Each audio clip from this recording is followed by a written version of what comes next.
Lin keeps eating while a terrified woman begs for help, as if the violence beside his table has nothing to do with him.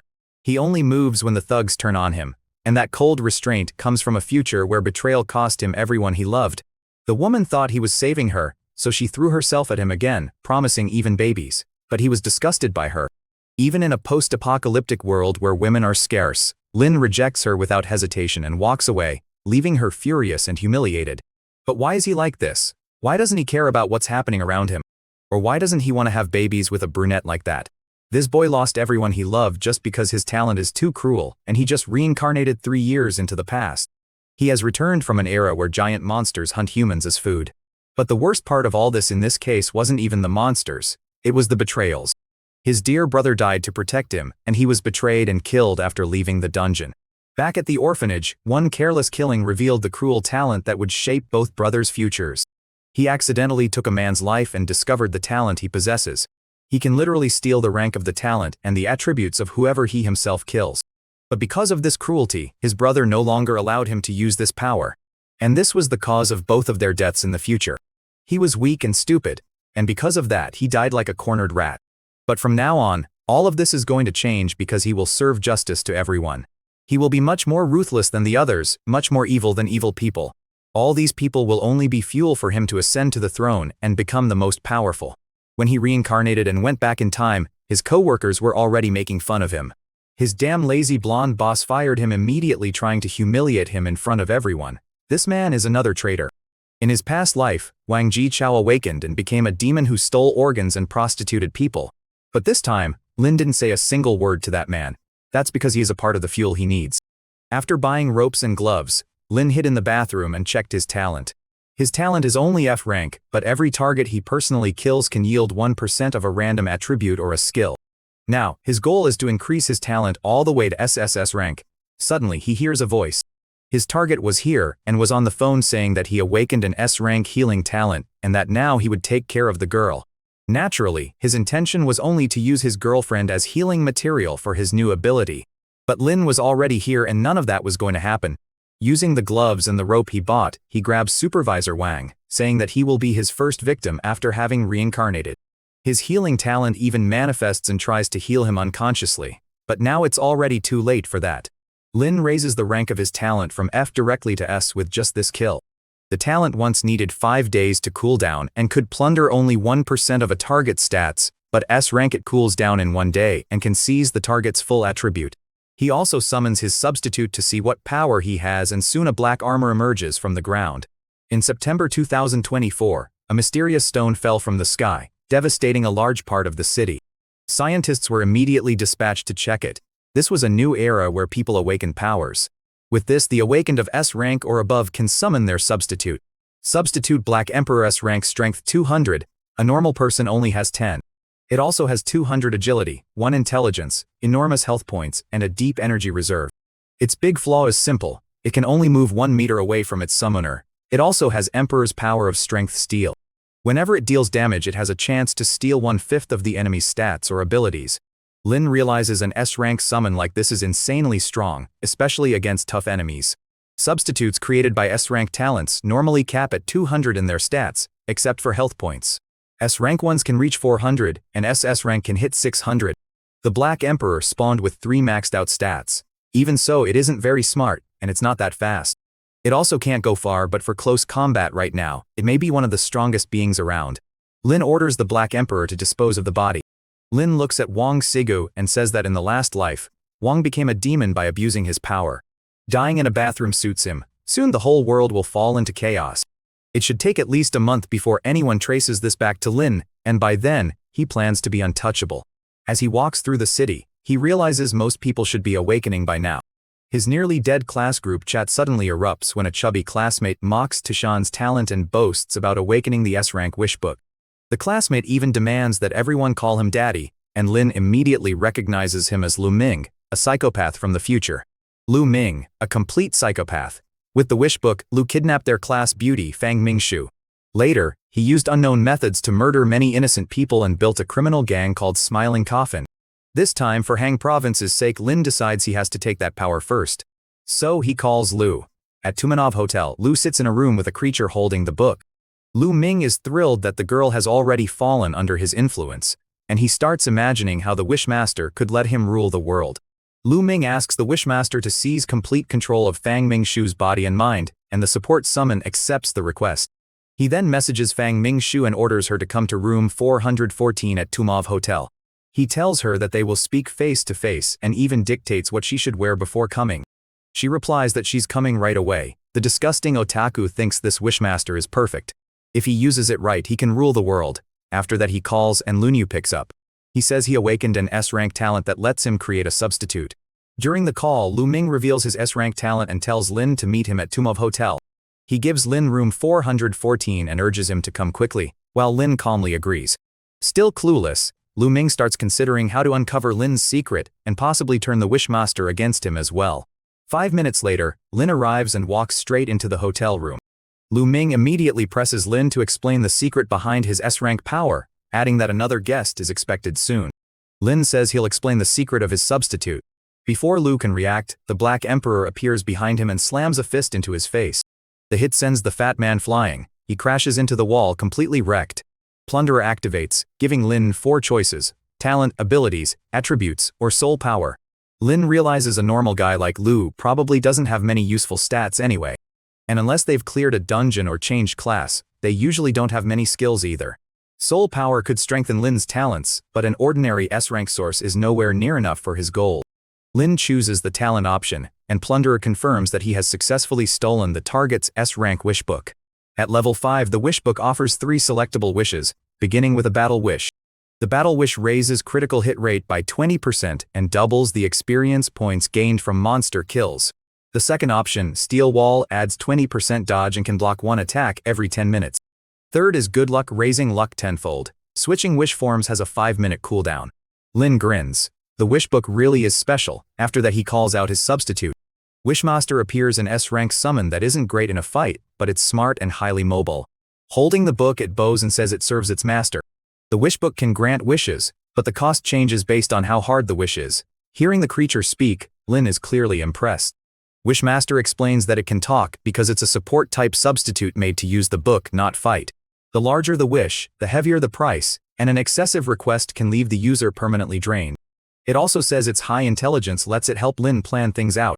Lin asks the smartest way to use it, and Wishmaster says simple information requests are best since they cost very little energy. He quickly gets it. Rather than wishing for treasure, it's better to ask where treasure is and go take it himself. It also warns that wishes involving other people depend on their mental strength. Lin asks how much energy it would take to get his brother Shendong out of prison. Wishmaster says that would use up all its energy and leave it inactive for a while. And even then, the process is too complicated. It might only speed up the release, not fully free him. Lin realizes these wishes need careful logic. He can't just ask for anything. Right now, using it to find other S-ranks sounds much smarter. The Emperor disposes of the body. At that moment Lin spots a watch on him. Lin asks whether a substitute's appearance can reflect the nature of its user's power, and Wishmaster confirms that it can. Both ability and form come from the user's essence. Lin weighs the situation because the Black Emperor has no time-based powers at all. Maybe it's linked to his regression, but there's no way to solve that right now. Once he's stronger, mysteries like this won't be hard to crack. After that, the wish skill goes on cooldown. So Lin decides to explore some realms instead. Heading up the stairs, he runs into the curvy girl the chubby guy summoned. Now the question is whether he will embarrass her or let her go. Suddenly, the girl breaks free from the Wishmaster's control and panics when she realizes what messages she sent to Lu Ming. Humiliated and alarmed, she decides to leave immediately, relieved that nothing worse happened. Down at the front desk, Lin extends the room rental so the body won't be found too soon. He leaves the hotel, and the story shifts to Yutai speaking with the goddess of time. She tells him that during their trip through time, some unknown being stole her powers. That's why they ended up back at this moment.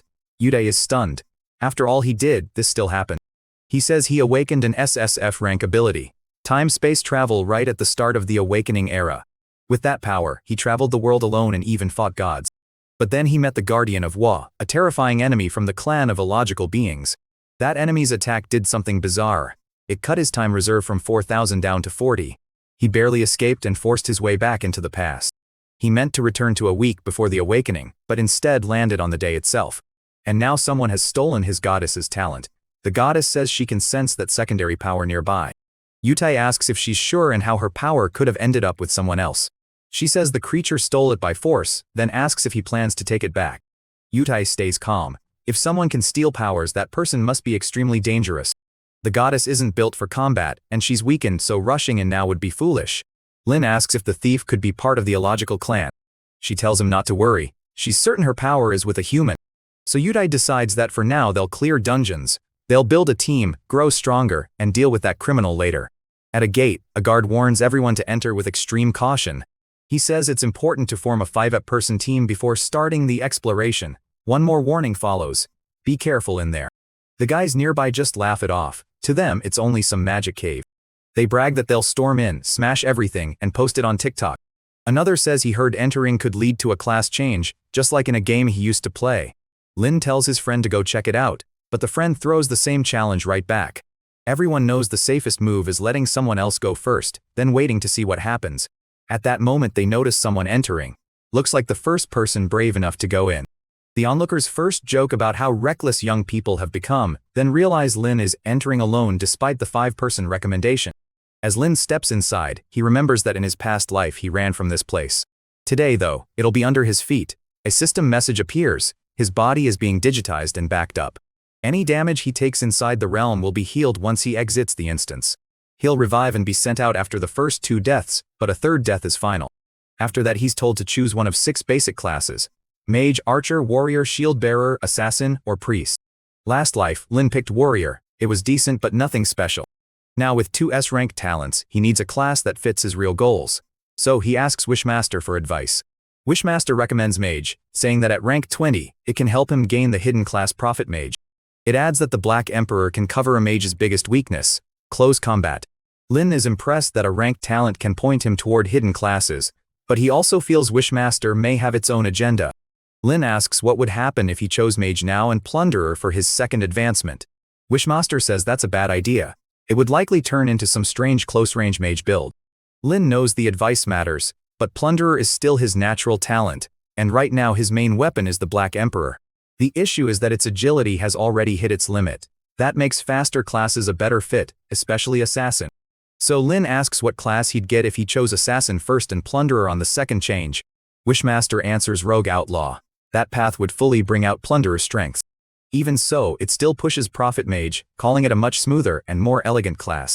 He ignores that and picks Assassin. Sorry, Lord of Wishes, but this is the better choice. Class change complete. He is now an Assassin and his stat panels begin forming.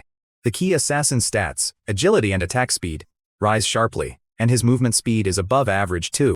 He also gains 5 Assassin skills: Backstab, Quick Reflexes, Sudden Strike, Phantom Blow, plus an Apprentice Dagger with 6 bonus attack. With this, El can get much more out of the Black Emperor. Next, the system asks how many players will enter the dungeon with a max of 5. Lin chooses 1 without hesitation. The Black Emperor already has the power of a level 20 to 30 boss. A low-level dungeon won't be a problem, and fewer people means better rewards. The Goblin Lair offers difficulties from easy to nightmare. Lin chooses Nightmare. The system warns that mode is recommended for level 10 and asks if he really wants to enter at level 1. He confirms right away. Dungeon entry complete. The place is packed with jack goblins and there's nowhere to hide. It's just one big fight. Redeed Goblins level 5. Lin makes his move at once, activating Battle Wish and summoning the Black Emperor. Lin orders the Emperor to wipe them out. The Black Emperor opens with a critical hit on a Redeed Goblin, and then follows up hard, throwing a non-stop storm of punches in every direction. It tears through the whole mob, crushing goblins like it's harvesting them. The system announces 15 goblins killed, plus 500 bonus experience points for beating enemies 4 levels higher. Battle Wish doubles that experience. Lin jumps to level 6. The Emperor only gets to use its Strength Steal effect 7 times. Since these monsters are too weak, Lin decides to check his stat points. The system says he can freely assign both stat and skill points. Now he remembers that assassin weapons can later be coated with poison, and after the 2nd awakening, agility can be turned into strength. So the best plan may be putting nearly everything into speed and building his skills the same way. He adds 4 points to strength and puts his skill points into speed-focused options too. For now he invests only in Swift Strike. That one cuts stamina used the most. From his last life, Lin knows some instances turned out to be huge, so huge that people got tired before even reaching the real battles. Because of that, low stamina classes became unpopular. he remains unmoved about coins dropped by normal monsters. If he kills the boss, all the loot will show up together in the reward chest. So the Black Emperor keeps charging ahead, smashing down every enemy in sight. Now it's level 6 wolves and level 8 ice goblins. The monsters are getting stronger, but Lin has already reached level 7. These mobs still aren't a problem. What comes next is the dungeon boss, a giant goblin that's clearly been eating well and doesn't even bother getting out of its chair. The goblins have kidnapped several girls, and they're already tearing at their clothes. Lin also spots a large goblin, a shaman, and a fire goblin. More goblins keep pouring in, but they still can't stand against the Black Emperor. He mutters that even if these are only non-player character humans, the sight still makes him mad. So, he sends the Black Emperor in and it starts throwing punch after punch. Right now, that monster is insanely strong, though tougher enemies will show up later. After that, the shaman goblins begin summoning skeletons. Lin rushes in while the Black Emperor covers him, and with his speed and agility, he's already right in front of them. He closes the distance in a flash. With the Emperor right on his heels, the clean hit lands. Only one enemy is left and Lin tells it to come at him, or rather to charge the Black Emperor. Sneaky move. The Emperor fires off another punch and goblin blood sprays everywhere. The last creature drops and Lin says it was far too weak. Even so, to him a dead goblin is the best kind. After wiping out 83 goblins total, including the wolfkind goblin, the large goblin and the shaman, he earns 9,700 experience. That pushes him up to level 9. As the monsters die, their bodies start breaking apart, the coins pull together, and the system announces the dungeon is cleared, and a treasure chest is being made. Lin then uses the Wishm's effect, asking for his luck to rise tenfold. Since he came in alone and under-leveled, the chest turns out to be SS rank. Like always, things like surviving without dying and finishing fast, along with party size and level, all affect the chest quality. The final score can dramatically change the quality of the rewards. Normally in a low-level dungeon like this, even on Nightmare mode, the best reward would only be a black steel chest.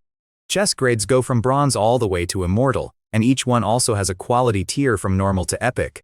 Thanks to the blessing of wishes, he got a gold chest. A great start.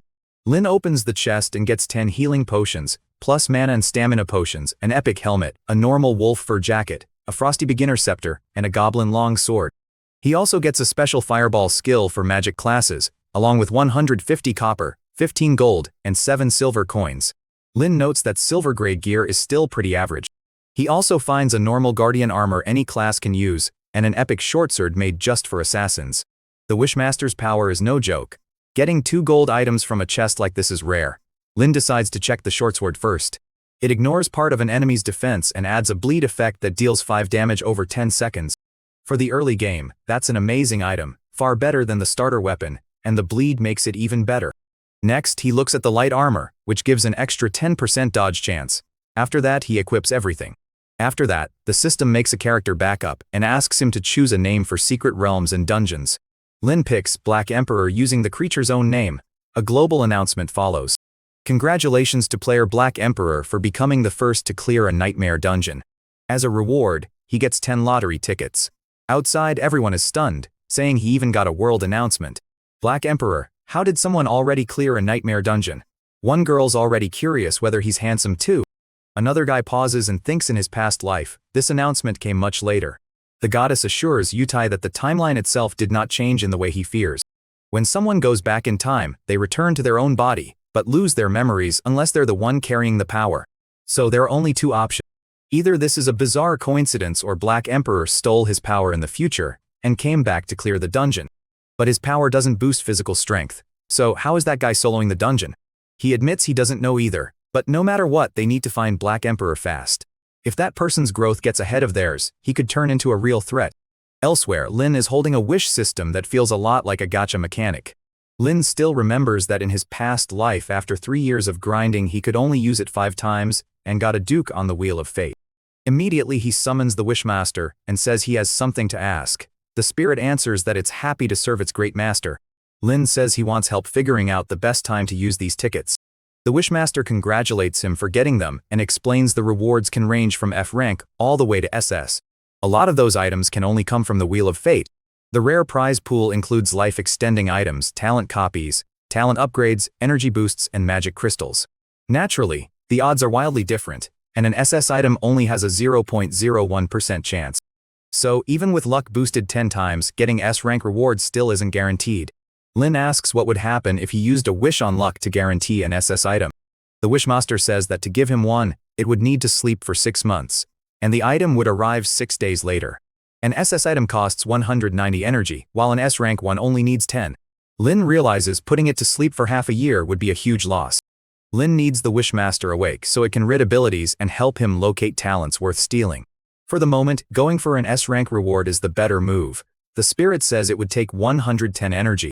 Lin agrees and asks it to raise his odds of getting an S rank item or better. The Wishmaster immediately says the wish is granted and the ticket activates. A bright flash bursts out and a fast spinning clock appears. Lin stops it at the right moment and all 10 rewards are rolled. He gets a group of D, C, E, and F rank crystals, but among them is a rare S rank extreme crystal. These crystals temporarily boost energy and strength, which is actually pretty useful. The only top tier reward he pulled was this crystal. Lin breaks 2 of them, letting him inherit 3 more plus 1% of this instance's value. He tosses 2 crystals to the Black Emperor, and after crushing them, the creature's range increases by 6 meters. There are still Ascension crystals and Rage crystals, and the longevity pills can even be used outside.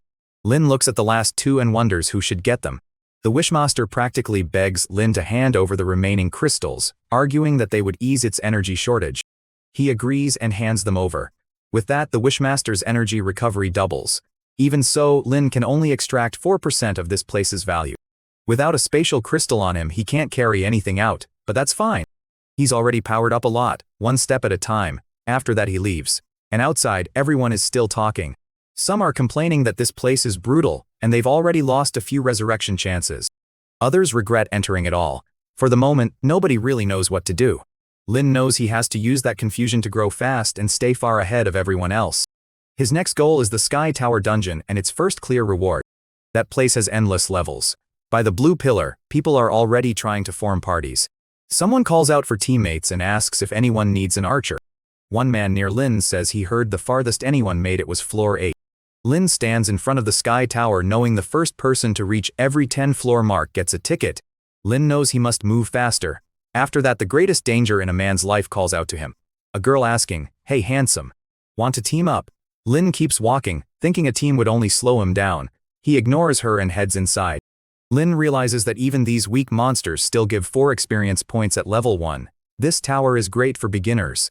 After that he calls on the Black Emperor to get to work, with the Black Emperor fighting for him. The first floor is cleared in 20 seconds. Because it was the fastest clear, his name gets recorded. On the second floor, he runs into more beasts, basically tougher wolves. Again, the Black Emperor takes care of them.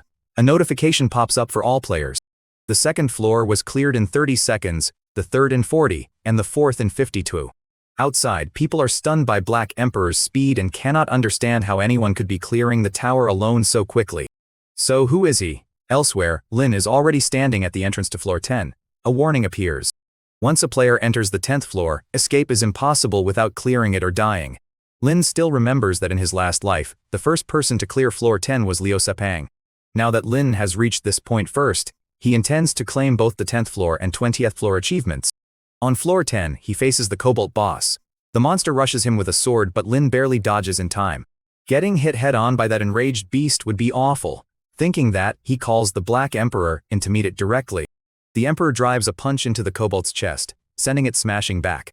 But then the boss aura kicks in and for the first time even the Emperor gets pushed back. Lin realizes this won't be so easy anymore. The Cobalt boss comes again with 2 swords, jumping in with a wild slash. The Emperor barely avoids it. Slips behind the boss in midair and slams a punch right into the center of its head, killing it on the spot. Another world message announces that Black Emperor is the first person on Earth to clear the 10th floor of the Ascension Tower. Lin gets more tickets while everyone outside is left speechless. They is stunned that it's Black Emperor again. Who even is this guy? Elsewhere, scientists studying strange rocks start to worry. Clearing dungeons seems to be triggering something. The markings suggest a rat-level disaster is coming to the blue planet. One scientist adjusts her glasses and turns to the others.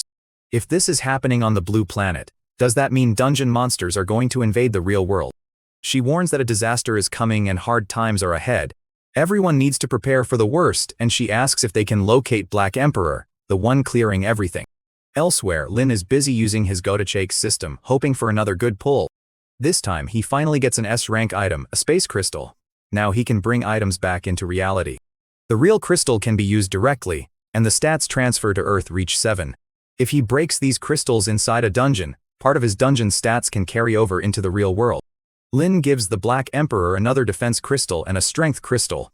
That leaves him with 2 tickets and 275 fragments. Lin decides to save up more fragments before trading for anything useful. Before moving on, he wants to sell his gear first. The earlier he lists it, the more it should bring. Money from the tower and money in the real world can be exchanged. So to Lin, high-grade equipment is worth a lot. He puts up the weapons along with the gear and special items in the shop.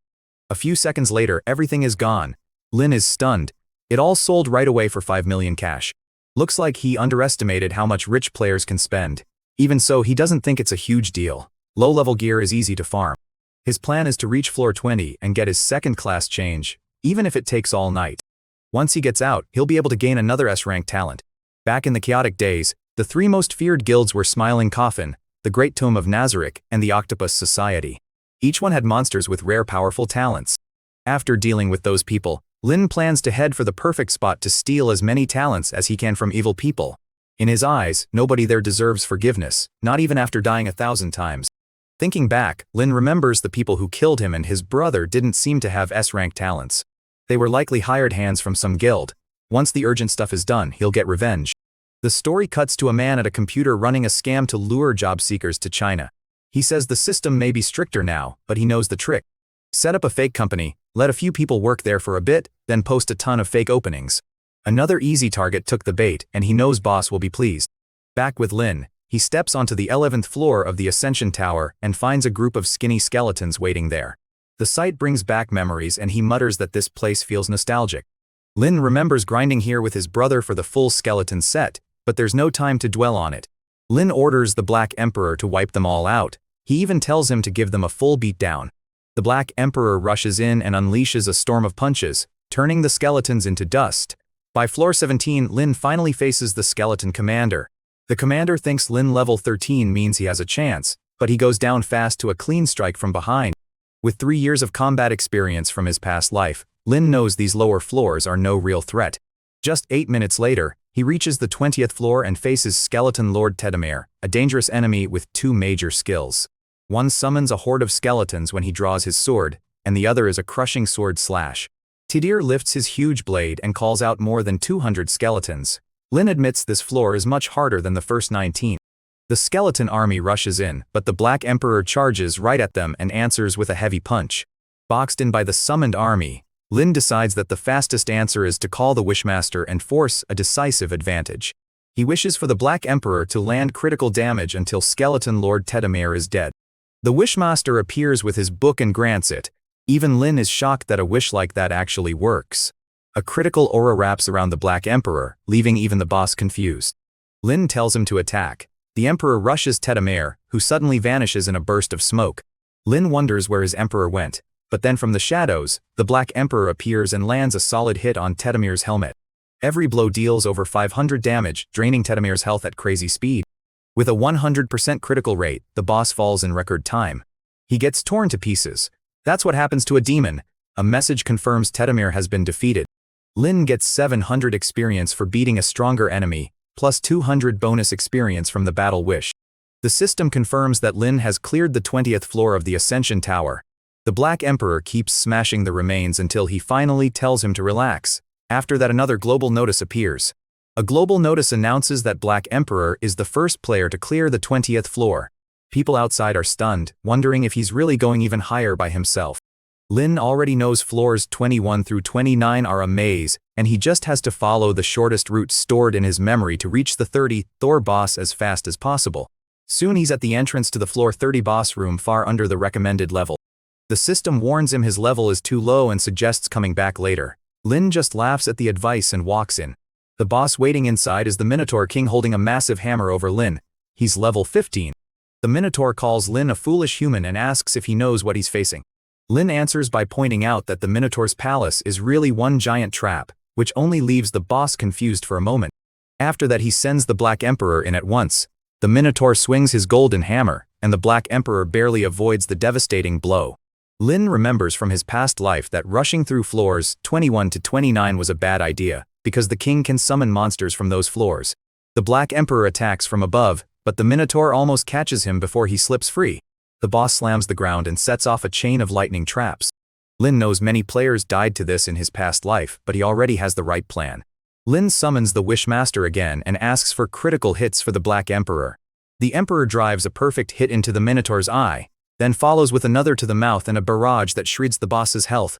The Minor roars for his warriors to come protect their king. Lin smiles, so the next phase has finally started. Now it's their turn.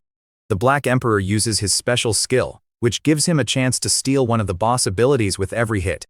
One by one, he starts taking Ground Explosion, Life Drain, Fury Dance attack points, the King's Command skill, and 30 agility points. The Minotaur is left completely lost. The stolen skills aren't at full strength, but they're still strong enough, and Lin admits stealing powers feels amazing. A notice pops up. He's reached level 18 and even stole XP from the boss. Just then, the door behind them opens and a group rushes in. The creatures from the earlier floors have finally arrived at the perfect moment. The king orders his warriors to retreat. Lin thinks they showed up at the worst time for themselves, and now he can test those new abilities. Weapons drop to the floor, and when he orders them to kneel, they obey.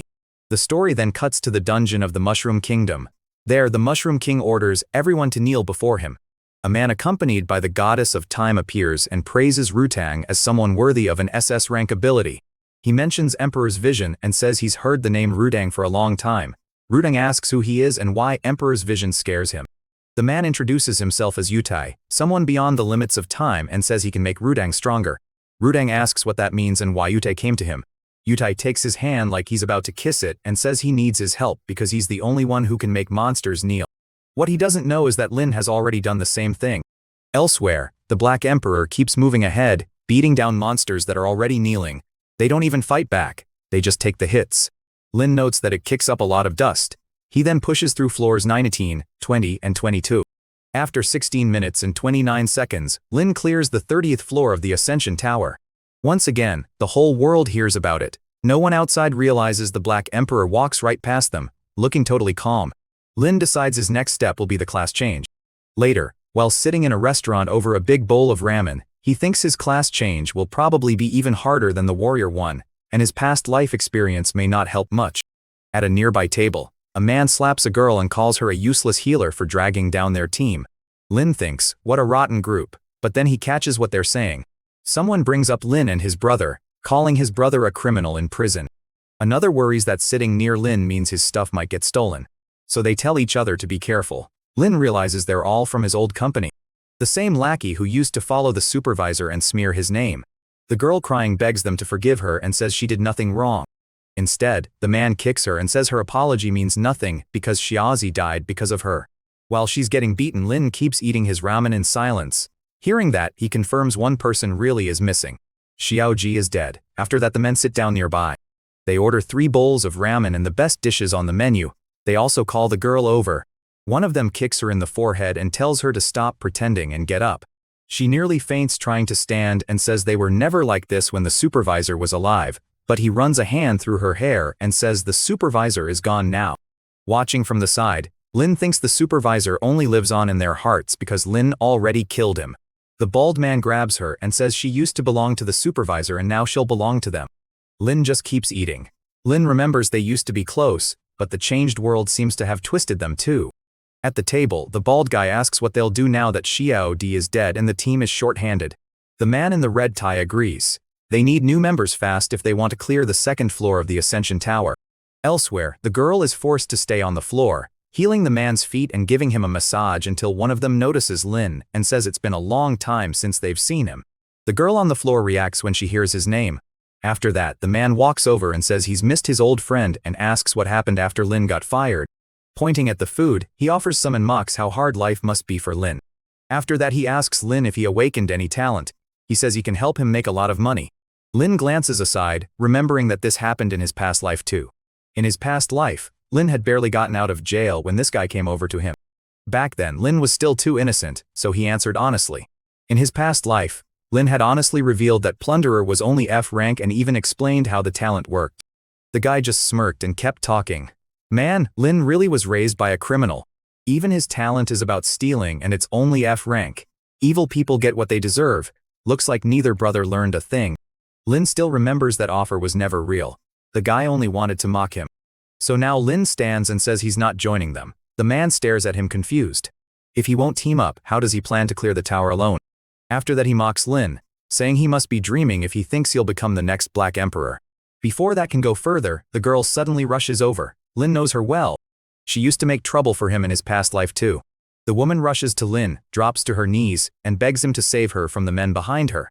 After that she grabs his hand and says something strange. Mount Everest is big and round. Lin answers coldly that she has the wrong person.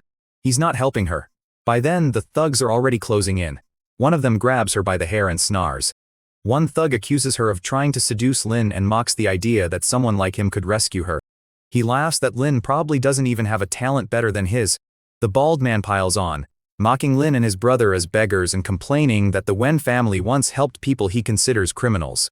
After that, one of them crosses a line. He jokes that maybe he should take an interest in Wookiee too. That instantly changes his mood, and he warns him with a look. Don't say that again. But the guy keeps pushing. Say what? He goes on insulting Lin and his brother as freeloaders and petty criminals. The man keeps insulting Lin's background and says people like him should never expect anything better from life. That's about all Lin can take. The other guy sneers that things are different now. He says it's time Lin learns the law of the jungle. Another one grins, saying he has dungeon gear he's been wanting to try out on him. He brags that their dungeon-enhanced fists can kill. After that he throws a punch at Lin. One attacker orders Lin to kneel and submit if he wants to live, then throws a punch before Lin can answer. Lin moves first, drops both attackers with ease, and makes it clear that he understands the law of the jungle far better than they do. A moment ago she was begging for help. Now she's staring at Lin after getting beaten again. Their boss gets annoyed, thinking these idiots really couldn't handle one man. He pulls out a blade and says Lin must have a death wish. After that he charges in. Lin dodges and cracks him across the jaw, dropping him cold. Without even losing his cool, he follows with another kick. He slams another man in the chest and sends him crashing into the wall, leaving the whole group wrecked. Lin can only think how pathetic they are. To him, fighting weak trash like this is almost embarrassing. The bald guy can't understand it. How is he this strong? What kind of talent did he awaken? He even guesses it might be S rank, then quickly asks to join him. The beaten men immediately ask to join Lin, promising to handle even the dirtiest work if he accepts them. Lin reminds them he already said he doesn't want a team, but they refuse to believe him. Above them, though, someone suspicious has been watching the whole time. That watcher keeps his eyes on Lin from upstairs. Elsewhere, the men on the floor beg for mercy, calling Lin Brother Lu and asking forgiveness. Upstairs, the man calmly sips his tea and says he didn't expect to find someone this strong in a place like this. After that, he turns to the people beside him. Lin orders them to send someone clever to keep an eye on Lin, even if his lackey doesn't fully agree. This man is Bung Li, one of the 8 masters of the Beachy Society Hall, and he has an S-rank talent. Down below, the beaten men stay on their knees while he walks away. The girl is still sprawled on the floor, muttering that this is the kind of strong man she wants. Lin keeps heading out, but she suddenly clings to him in a way that catches even him off guard. The woman apologizes for disrespecting Lin at the company and claims the supervisors forced her to treat him that way. She insists she had no choice and anxiously asks whether he is still angry, but Lin simply tells her to let go. She pleads for him to take her along, promising she'll repay him however he wants. Lin pushes her off and tells her to learn some self-respect first. After that he leaves her there. She's stunned, wondering how he could reject her when she used to be the flower of the company and was willing to work with him. The men behind her start laughing. They mock her for thinking she can charm anyone. According to them, Brother Lu already has Wen Yushi in his heart, so she never had a chance. That makes her snap, and she insists she's way better than Wen Yushi. They fire back that she's not even worthy to carry Wu's shoes. Furious, she releases her aura. The others answer with theirs. After that they warn her that Lin is gone now, so she should watch her mouth. Nearby, the men MSB are still struggling to stand, cursing him for wrecking them. Seeing how helpless they are, Xiaomi decides it's the perfect time for payback. She slaps one across the face and says that's for how they treated her. When he tries to fight back, she slaps him again and dares him to try. From above, the watcher smiles and says she hits hard and he likes that.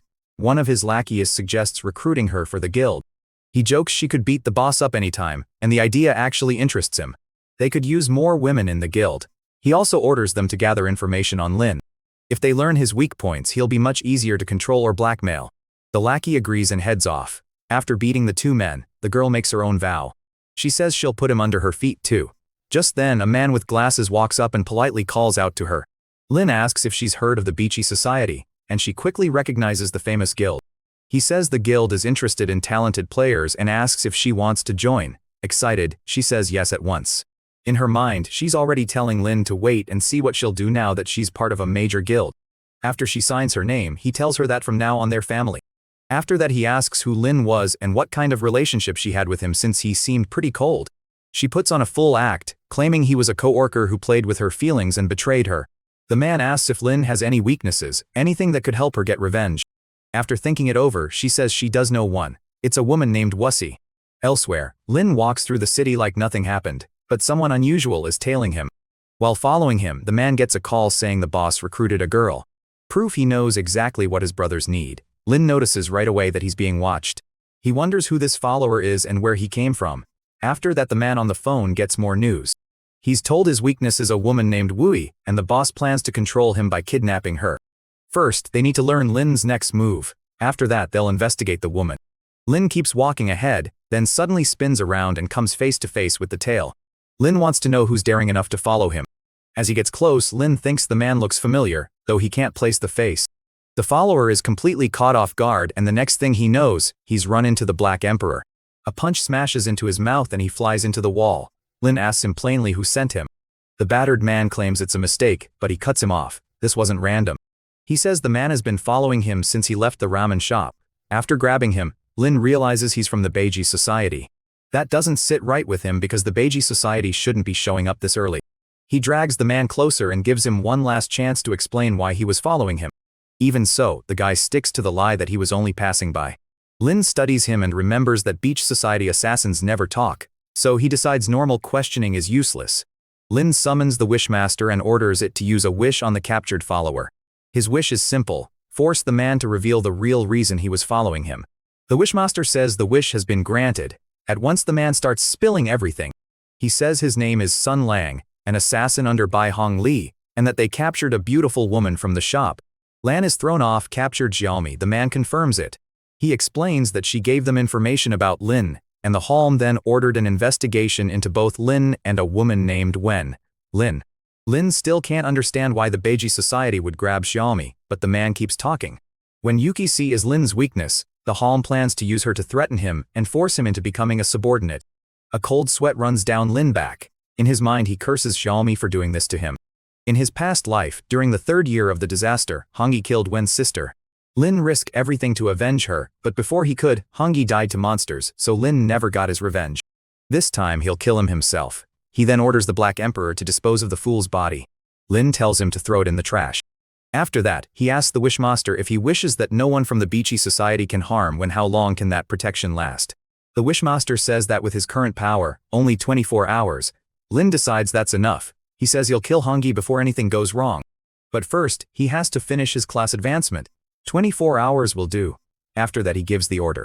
Lin orders the Wishmaster to protect Wen for 24 hours, and the support summon grants the wish. Granted, with that done, Lin says it's time to enter the Secret Realm's 2nd level. At the Assassin Alliance inside the Secret Realm, the class advancement area is still mostly empty. Lin wonders what waits inside and hopes this goes smoothly. The moment he steps through the portal, he's caught off guard when a white-haired man greets him and offers to teach him top-level secrets. The man is Desmond Miles, the assassin instructor. Lin gets excited, thinking this might be a simple non-player character with a few easy quests. Instead, Desmond sends him to Snowy Peak to kill 30 monsters and a boss. The boss is called the Penguin King, and Lin says he'll go right away. He hasn't even been there 5 seconds before he's buried in snow, and then something stomps on his back. Lin quickly looks up and sees a level 20 black snowman on top of him. He's impressed it managed to sneak attack him, but he instantly summons the Black Emperor, who blocks the hit with ease.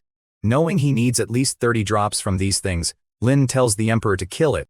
The Emperor strikes fast, hitting its neck and knocking it down. That was easier than expected, and he gets the first item.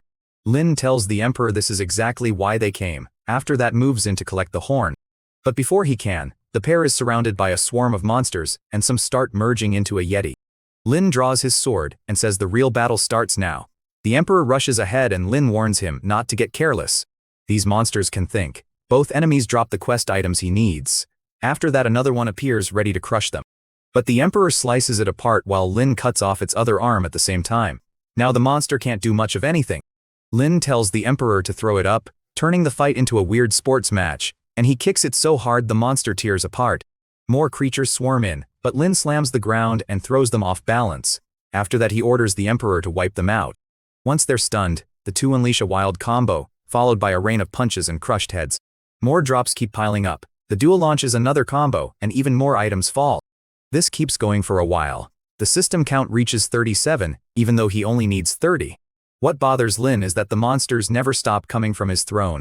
The Penguin King says he'll wear them down first before fighting them himself. He casually takes a drink, then calls the spirits back. Something suddenly flies in front of Lin, and he tries to catch it on instinct, but it slips through his hand and keeps moving.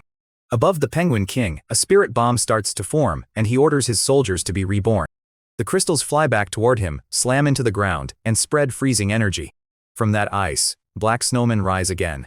But Lin has already noticed where the crystals came from.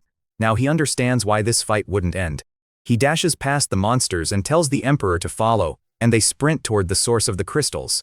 Lin ends up riding on the monster's shoulder like baggage while the Penguin King orders the others to chase them. Lin then tells the Emperor to throw him to the top of the mountain, and the Emperor does it at once. While flying through the air, Lin pulls out his buff dagger. This boss only seemed tough because he went straight for its main point and quickly grabbed the Penguin King's quest item. As soon as he does, the other monsters vanish and he knows the fight is over. Next, he's back with Desmond, saying he brought everything requested. Desmond says Lin can pick from 3 normal assassin classes, Rogue, Windrunner, and Dark Apostle. When Desmond reveals the hidden class path, Lin chooses it immediately because that was his real purpose from the start. Desmond warns him that if he picks that path, he could die. Even so, Lin says he's ready to risk it. Desmond laughs and says he likes that reckless attitude. Lin remembers that in his past life, several people got secret classes, so it shouldn't be too hard. But Desmond says it's too late to back out now. He's sending him to the Void region where the trial begins. After that he tells him to choose freely. A moment later, Lin wakes up in the middle of nowhere. He can't sense anything around him. It's basically an endless void just like the name suggests.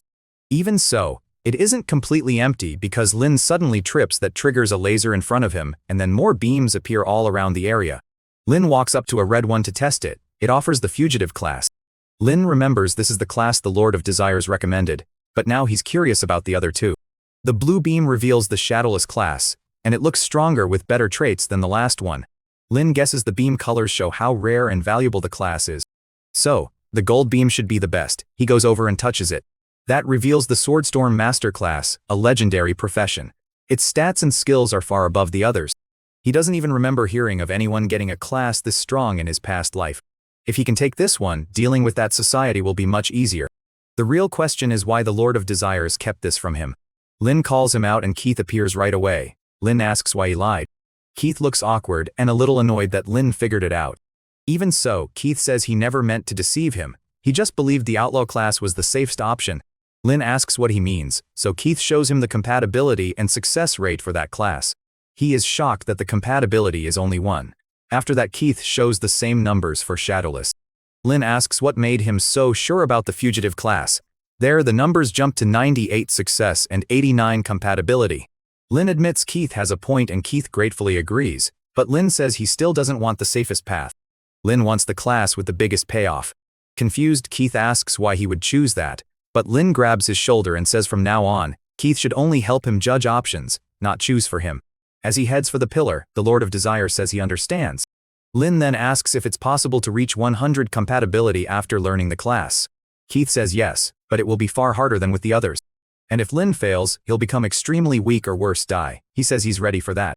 To him, being weak for 20 days is almost the same as death, because everyone else would leave him behind. After that he slaps Keith and says he's great at reading odds but forgot to count Lin himself. Right after that he makes a wish. Lin wants the class change to succeed. The Lord of Desires says his wish will be granted. He places a blessing on Lin and says the wish is now set.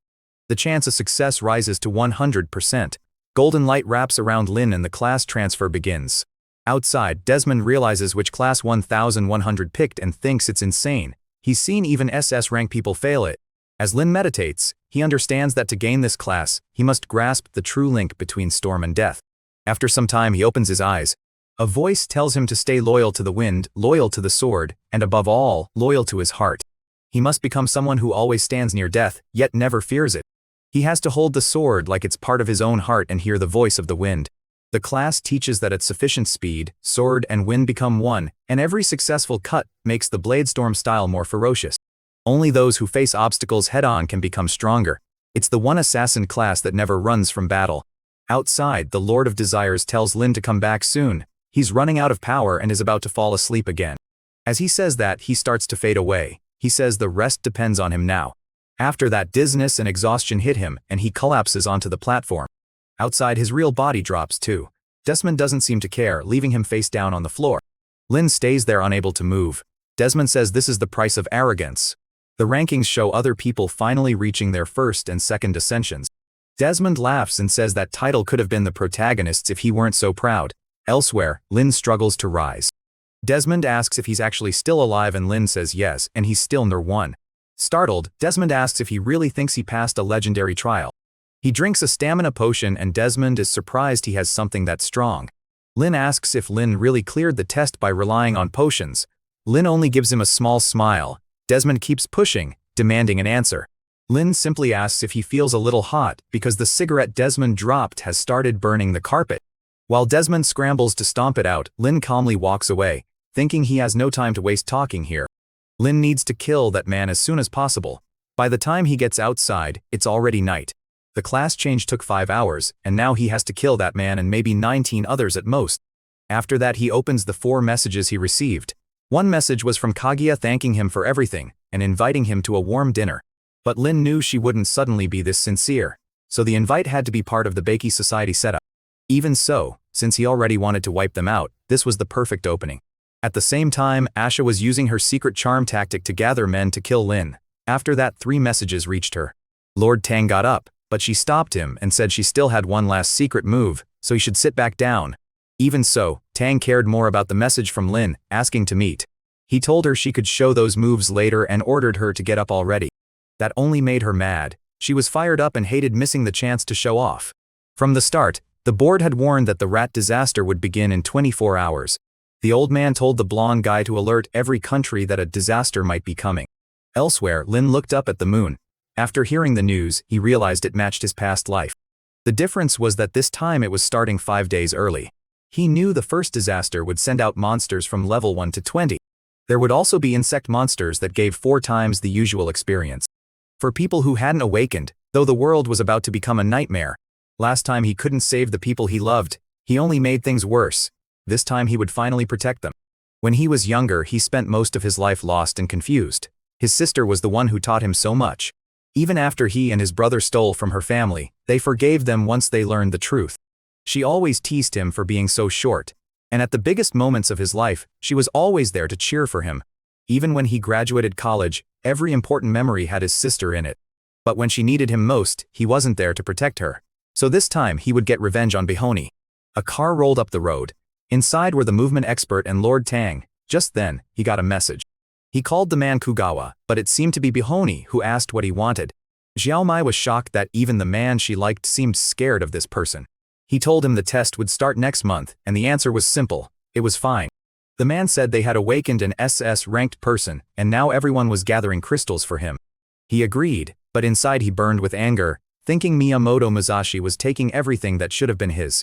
Princess Yoshiko and the whole future of the Baiki Society were supposed to belong to him. Before that day came, he needed a lot more crystals and people like Lin had to become his underlings. So he told the girl to do whatever it took to bring Mu over to their side. She told him not to worry. She knew exactly how to handle that. He answered that, naturally he knew her tricks very well. Later, while the girl was stretched out on the beach, she moved in. She was sure that if she could handle Lord Tang, then Lin would be easy too. So she ran over shouting for Brother Lu. She yelled that she had arrived and threw herself at him. He simply stepped aside, and she slammed face first into the ground. After turning back, she complained that the fall really hurt. Lin ignored that and asked where Baihong was. She recognized the name from Tang's call and got confused. All she could do was stare blankly and ask what he meant. Lin walked closer and said Baihongji was the lord of the Baiki Society. She admitted she was in the society but said she didn't know that man. Lin turned away and said that if that was true, he had no business with her. She quickly said that even if she didn't know, he could still join the society and find out. That way he'd get resources, money, anything else he needed. Just then Tang got a call. It was Lin telling him he'd already killed the girl. Tang jumped and asked if this was really Lin. He answered at once and told him to come out, since he already knew Tang was nearby. After that he tossed the phone into the water and she realized he had seen through the whole plan. Tang started clapping, amazed that Lin had figured it all out. Even said Lin should join them so they could do great things here. Lin asked if those great things meant rebuilding the country, so they could control everything. Tang was stunned and asked how he knew that. He didn't answer. He just said they all deserve to die. After that he summoned the Black Emperor. The Black Emperor rushed in with a storm of punches, forcing Tang to defend himself. Tang told Princess Kaguya to fall back because she couldn't take that assault. The oddly protected monster girl said she understood. The Black Emperor threw a punch, but she bent back and slipped past it. A second attack came right after and she blocked it with an umbrella, making Lin realize she could really hold off the Emperor. Lin decided that didn't matter, he only needed to kill Tang. Tang laughed and said that if Lin couldn't kill her, then killing him was impossible. Lin realized he couldn't keep hiding his true strength if he wanted Tang dead. Tang, meanwhile, was getting nervous because his princess had already used up a lot of energy. Both sides knew this fight had to end fast. Tang ordered the princess to switch to blade technique and finish it quickly. Lin answered with a wish. Tang's next attack would be impossible to dodge. The princess struck, but the emperor avoided it. Tang then saw a blow flying right at his face and tried to dodge it. At the same time, he ordered Kaguya to attack him too, betting the faster one would win. They crossed paths in an instant, but the emperor's punch smashed straight into Tang's face. The fool crashed to the ground, beaten badly. The princess sprang toward Lin. Tang grinned. Sure, Lin was about to be cut down, but the moment the blade touched him, his body turned to smoke. Miu told Tang he had talent, but this was the end of his life. By then, the emperor already had another punch ready. That hit smashed Tang straight into the ground. Lin felt that at last he had avenged his sister in this life. Now it was time to steal Tang's talent. Like always, he could pick one of 3 traits. Since Tang had strong abilities, this looked like the best reward. So Lin took the S-rank talent, Rainy Night. In any weather, the umbrella could block detection. And at night, battle created a small rain zone that boosted the princess's attack power. The princess he gained was named Heaths, and her movement range was 20 meters. The moment she appeared, she called him master. He was impressed by how balanced she was in both offense and defense. She also had 30 intelligence, while the Black Emperor only had 1. He greeted her, and she replied that the cold storage was ready. After that something started coming out of Tang's body. After killing someone, there was always a small chance to get loot. So Lin wondered if this would be any good. He got 2 chances to spin a 10-item roulette. Sadly the Lord of Desires was gone from Overus. She asked if they were heading to a secret realm, but he said something else mattered more right now. Somewhere else, someone kept calling a number in panic but no one answered. The girl thought it was strange that Brother Hong wasn't picking up. After that a maid came to Princess Kiko and told her Lord Masashi had arrived. Kiko knew she'd been handed over to this man so her country could get protection. More than anything, she wished he had never come back. The time she spent with Hong had been the happiest in her life. She believed that if he were here, he could help her escape. But no matter how much she called, the number still wouldn't answer. So she could only wonder where he was. In front of a mansion, Lin said Bai Hong's death was going to cause chaos. Even so, he knew the Serpent Society was probably busy looking into another assassination. Ryu said Yusi should be safe. After that, she asked if the girl he was so worried about was his girlfriend.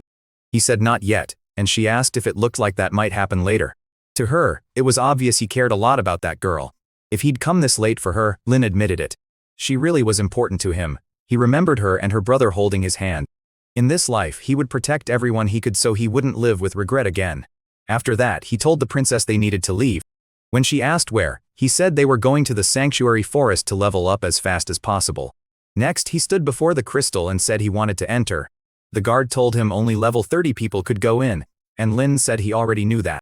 After that, the man asked to see his info. Lin showed the Black Emperor card, and the guard on the right recognized him as the guy who had taken over the announcements. Lin asked if that was enough to enter, and the answer was yes. But the chubby guard saw he was with a girl and mocked him, saying not to show off just because he had a pretty partner. Lin ignored him while the guard assumed the kid would mess up trying to impress the princess. What he didn't know was that she was the one doing all the killing inside. And now her name was Princess Kaguya, and this time it would stay that way. She was cutting through every creature in the dungeon with ease. He was using the run to level her up as fast as he could. Elsewhere, he and the Black Emperor rested off to the side. Before long, she reported that every creature in that area had been wiped out. Lin got to his feet and said that was perfect. He explained that this place had an elven field and their job was to protect the elves from the coming attacks. They also needed to gather spirit stones from the sacred tree. Kaguya asked if the elves would reward them with items, and he said yes. But Lin knew another method that could earn them a huge number of fragments, so he told her they just had to wait a little. She asks why, and Lin says they're waiting for the right time to take all the resources for themselves.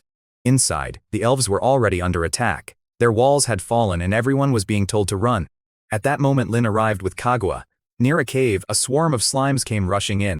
They piled on top of each other and fused into a monster called the Leader of the Eight Uglies. This thing was level 35 and worth a huge amount of experience. It stormed the elf base and sent the other creatures into attack. But right at that moment, a slash tore through the field. Lesson had arrived and made it clear they were here to cash in. The monster was furious and warned him he was asking for death, but Lin ignored it and went straight to the tree to grab the crystals. After that he fed their energy to the Lord of Desires, who appeared and said the power here was overflowing. Lin then wished for the Black Emperor's attacks to land critical hits until the monster died. The Lord granted it at once, saying his wish would be fulfilled. The boss rushed in, and the Black Emperor charged too, throwing out the JoJo. Even so, he told Kaguya to protect the Black Emperor so he could attack freely.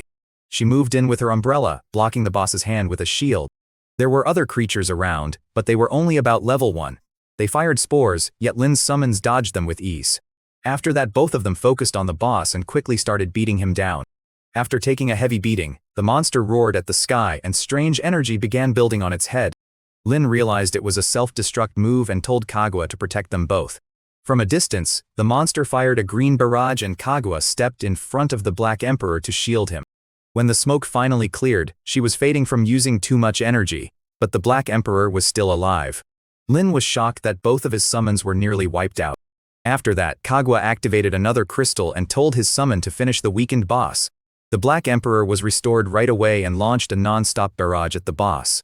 That poor thing finally shattered on the ground, and the summon gained a crazy 9 million experience points. Lin got fired up because he was about to unlock his third sub ability and golden energy started covering his body, but on the ground the slime's remains were still there, and they suddenly lunged at him. Lin stays calm and studies the bizarre enemy instead of being distracted by its appearance. Liu only smiled and raised his hand, and in an instant, all the monsters were pierced.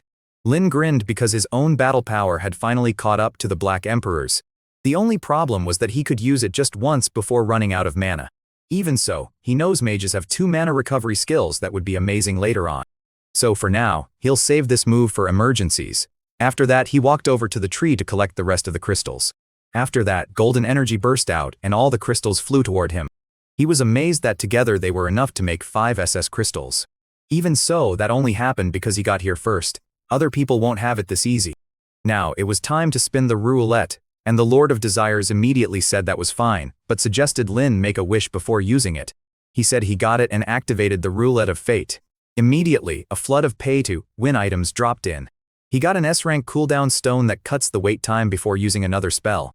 Now he can finally steal 2 talents in one day. He also received a crystal that raises intelligence by 10 points. After that the Lord of Desires appeared and said it should go to whoever deserves it most. The Black Emperor only has 1 intelligence while the Lord has 180.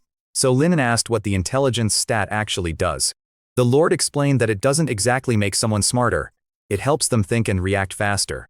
In short, more intelligence means quicker learning and faster growth. Lin realizes that may be why the Black Emperor can't crush everyone as easily anymore. So it looks like the Emperor needs this crystal more than anyone. Lin gives it to him and the Black Emperor absorbs it right away, even slimming down a bit. He thanks Lin and promises that with this gift, he'll defeat every enemy. Lin tells Liu that from now on he should make his own choices in battle. After that he gives 2 crystals to the Lord of Desires to raise his energy limit. The Lord thanks him and says he'll try to help find the next S-rank talent. The story then shifts to another building. A boy gets tossed into a trash can. The blue-haired guy brags that now he has an A-ranked talent. No one will mess with him again. The other boy doesn't seem scared and activates fiery hands. He leaps at them, asking if they really thought they could get away without paying. But a tentacle suddenly wraps around his wrist, and the blue-haired guy warns that he's not the only one with a powerful talent. Tentacles showing up is always a bad sign. For the moment though, this idiot is the one getting caught. Lin gets this information, and his next target is set. The blue-haired guy slaps the boy and mocks him for losing his mind. It's stupid to think an A-rank talent could beat the boss's rank 1. After that he yanks the boy's legs and says the green mist will absorb him today. Just then someone shows up and asks what they think they're doing. It's a teacher, and things immediately look bad for her. The trap boy cries out for Miss Chen. His friends panic, but the blue-haired guy says there's nothing to worry about, and sure enough, she gets attacked. For the moment, she's only being overpowered and pinned down, but the psycho walks closer, saying he knows what she deserves. The threat has been obvious for a while now. Before he can do more, the tentacle is sliced apart. The teacher drops to the ground, and when the guy turns to see who did it, someone is already behind him. In the next second, his two friends start bleeding.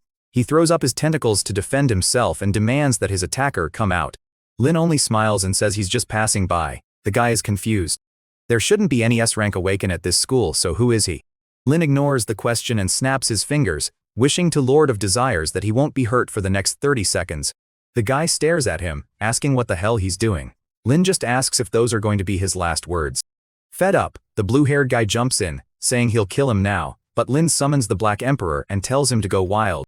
The guy is stunned and asks how many summons he even has. After that, the Black Emperor starts up the JoJo. Sadly, he also gets pinned down by the tentacles. The blue-haired man boasts that he will devour every enemy in front of him, but Lin answers by bringing Princess Kaguya into the fight. The guy falls over claiming the boy beside him was the one hurting him, then starts screaming that none of this makes sense. Lin doesn't buy the act and says he already knows the truth so he can stop pretending. The guy turns to the teacher he just attacked and begs for help. But before she can answer, Kaguya strikes him in the back, slamming him face first onto the asphalt. Lin coldly states that evil actions demand a price, and for these enemies that price is their lives. As he steals the guy's talent, something enters his hand and he wonders what it is. After that, the boy who was trapped thanks him and asks for his name. Lin answers that he is the Black Emperor. After that, he calls his summons and says they're going home to eat. The rescued boy gets excited and says he wants to be like him someday. Later, Lin is at a restaurant. The talent he stole is called Perfect Fusion, but he still doesn't know exactly what it does, so he summons the Emerald Mage and suddenly feels like he has 12 arms he can all control. The system explains that it's excellent against raw force, but awful against sharp attacks. It may not be strong for offense, but it's a solid defensive talent. Lin stretches and says everything's ready, so everyone can come out and eat fried chicken. The summons instantly thank him, saying it's their favorite food. After that, he starts typing on his phone and says now they just need to wait.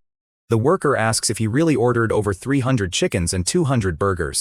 He says yes, and she tells him they don't have enough ingredients. That makes him remember that once cities start falling, food will become scarce. After that, Kaguya tells him to look outside. There's a strange fog. Lin realizes that's likely the sign the disaster is about to start. Soon, monsters will flood the city and kill everyone in sight. A woman runs into the restaurant, begging for help, but an insect grabs her shirt right away. She and her child are dragged off by a spider. She keeps begging for help, and Lin steps in front of her to protect her. By then though, a whole swarm of insects is already there.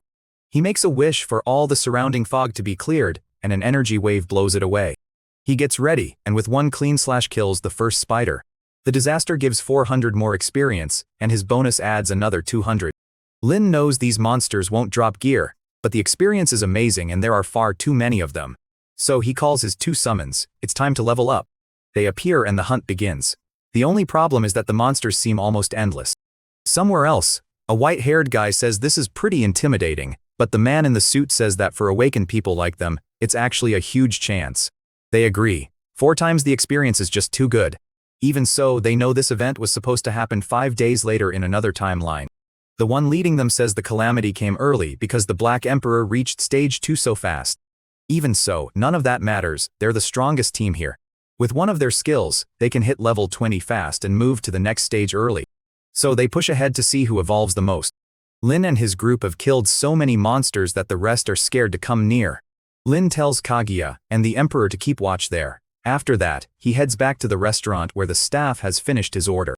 Lin stores all the food in his space and tells everyone to stay put until rescue arrives.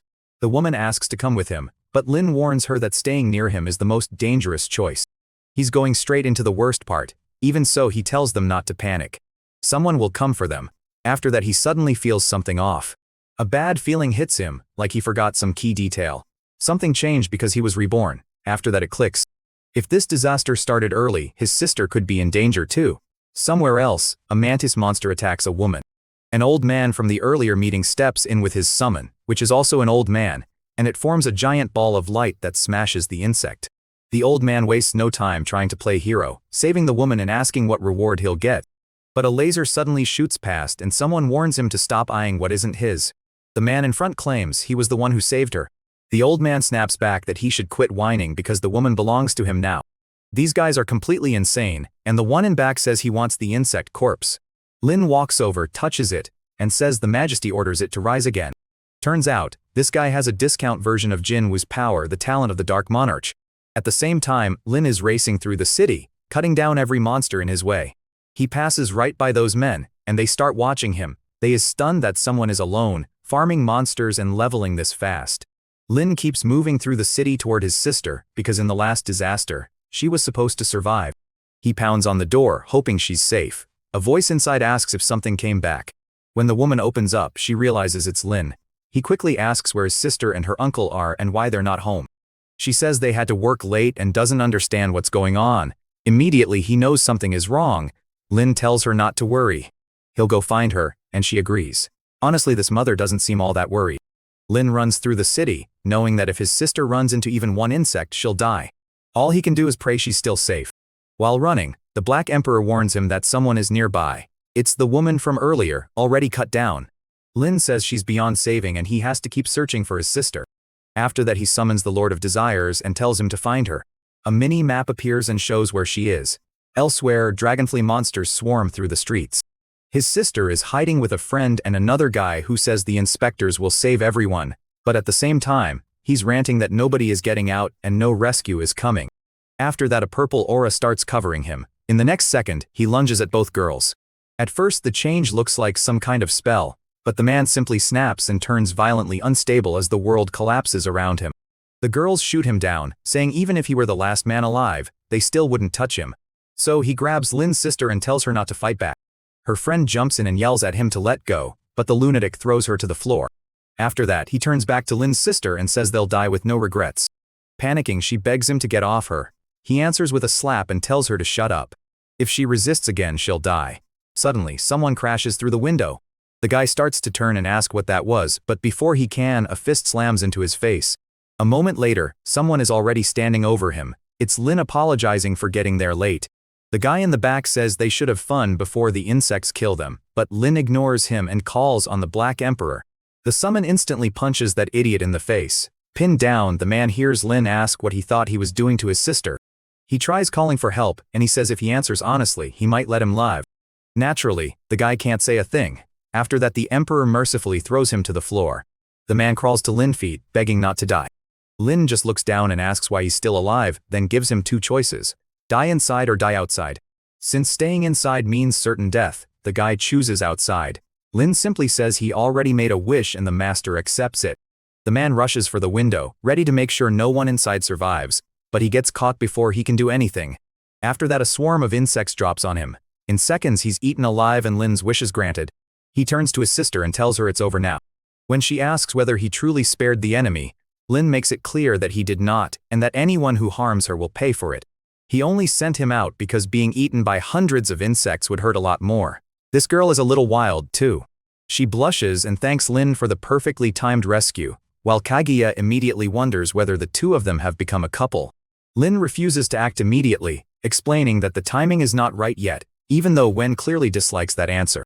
These sisters are dangerous. Kaguya presses him, asking if he doesn't like her and gets all flustered.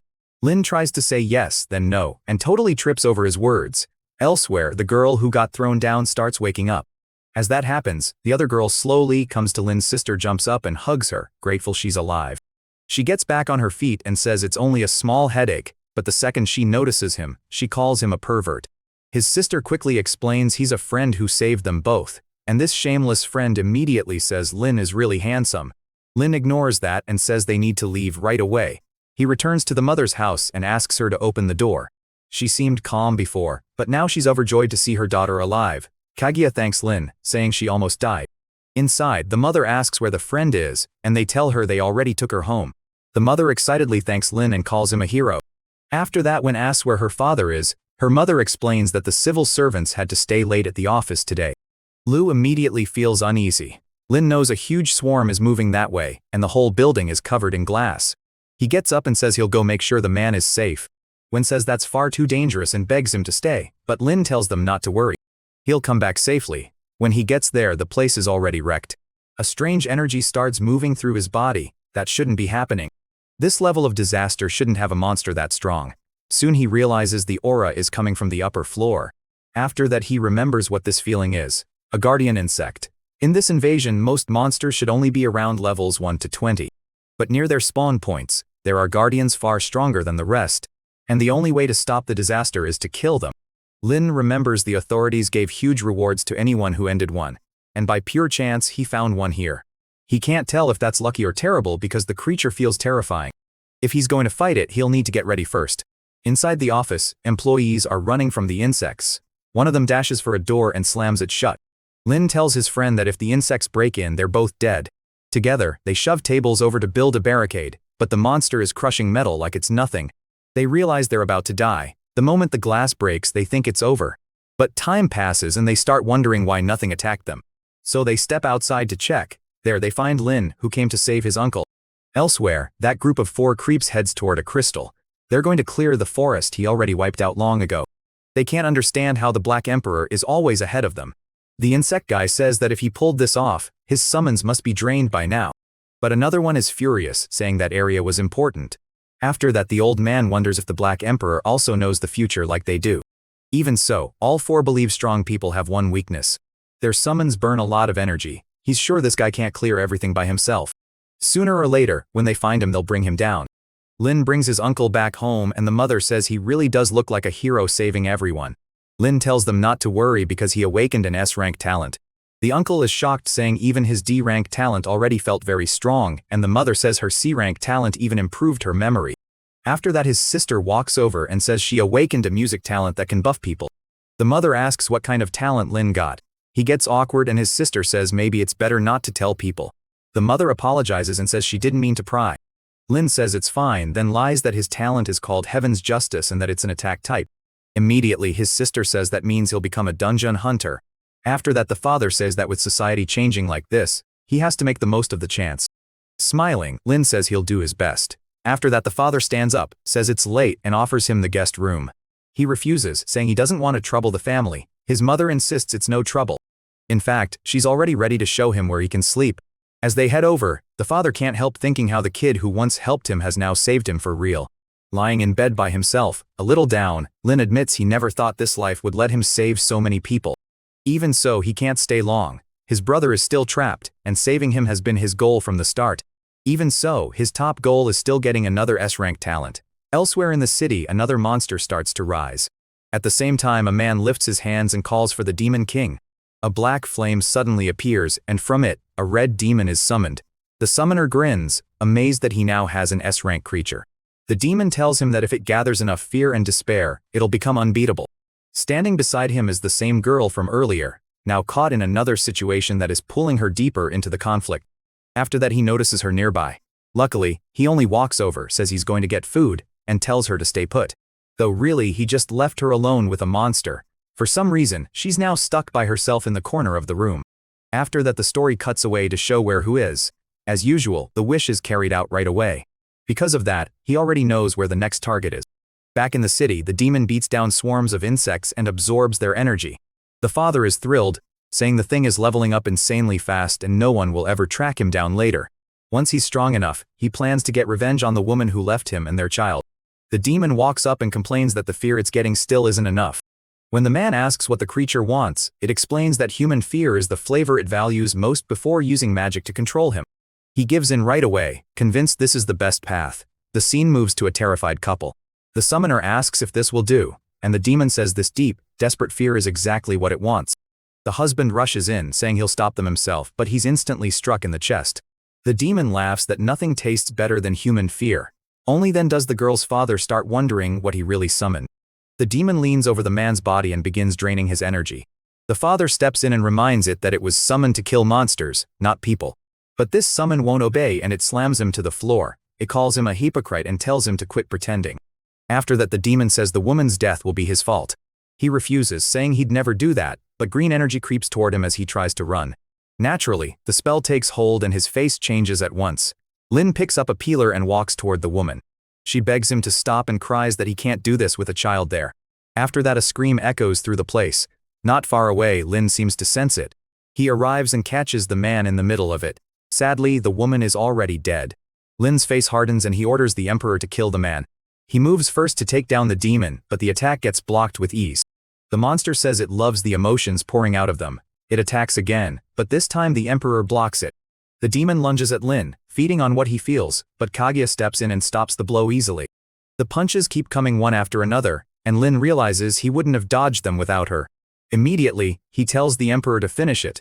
The Emperor gets behind the demon and smashes it in the face. Even then, the creature keeps feeding on fear and declares itself the Demon King.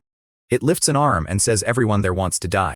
Seeing that, Lin tells Kaguya to back up the Emperor, but the demon roars and blasts them both away. Kaguya ends up landing right in his arms. At the same moment, the Demon King is about to finish off the Black Emperor. At that moment, Lin finally uses his green summon. It coils around the demon's arm and stops the punch cold. The demon freezes in shock and Kaguya uses the opening to stab it. As it starts to break apart, Lin asks if it really thought it was the only one who could fight. The creature insists it won't die so easily because it is the fear inside every living thing. Even so, the enemy falls apart, and Lin coldly dismisses him with the thought that another life might have gone differently. He has a hidden defensive card, the Emperor for offense, and Kaguya for support. After that he hears a scream. Turning over, he sees the father on the ground, horrified by what he's done. He can't understand why he ended up taking a life. Lin shows no pity and says that before the man dies, he wants to hear his final words. The man pounds the floor, swearing he never wanted this and was controlled by the contract. Lin tells him that as long as he stays alive, that demon could come back. The man accepts that and says killing people should have a price. His only request is that Lin tell his daughter, when she's older, that her father will return in another life, because he strikes him in the chest. He also promises not to worry, saying he'll take care of the girl. The man gets emotional. Honestly, that would sound scary coming from a stranger. Even so, it ends there. He falls and Lin steals his ability. Lin knows this demon talent is dangerous since it could try to control him too. But since it's SS rank, he uses his theft right away. Just because that man couldn't control the monster doesn't mean Lin can't. And just like that, he gets the S-rank talent emotion activator. Its cooldown is short and the range is huge. He instantly calls the creature out and a vortex forms in the sky again. This time though, it becomes an egg and Lin is confused when it suddenly appears in his hand. The system says he must pick a main emotion from everyone within 300 Kian to start its birth. He quickly guesses the creature's powers will depend on whichever emotion it absorbs. So he starts reading the emotions around him, because the city is full of people running from the insects. Fear is strongest. He keeps scanning but all he finds is pain and panic. After that the sensing time ends. Lin realizes that even 5 seconds of feeling everyone's emotions was overwhelming. It seems the father chose fear because it was the easiest emotion to find. But that choice created a demon he couldn't control. Its power was incredible, but that's also what led to his end. Lin decides to wait and asks the Lord of Desires to find the man's daughter. She's still at the abandoned house wondering why her father hasn't come back. After that someone comes to the door and says he was her father's friend. And yes, it's Lin showing up to help. He takes her to McDonald's where she asks when her father will return. Lin says her dad went to protect the city and asked him to look after her. She lights up saying her father is amazing. Lin asks if she's not worried he could be lying. She says she can sense emotion so she knows he means well. That instantly gets his attention. She adds that she's sure he really was her father's friend. Lin leaves thinking he'll find a family to take her in later. Not exactly great childcare, but he is Lin and he's trying to save the world. Right now he has to take control of his own future first. Lin needs to protect this city and crush anyone who stands against him. The scene then shifts to Lingen Temple. That messed up group arrives there, apparently hunting a wormhole. The old man says it's time to pick a captain.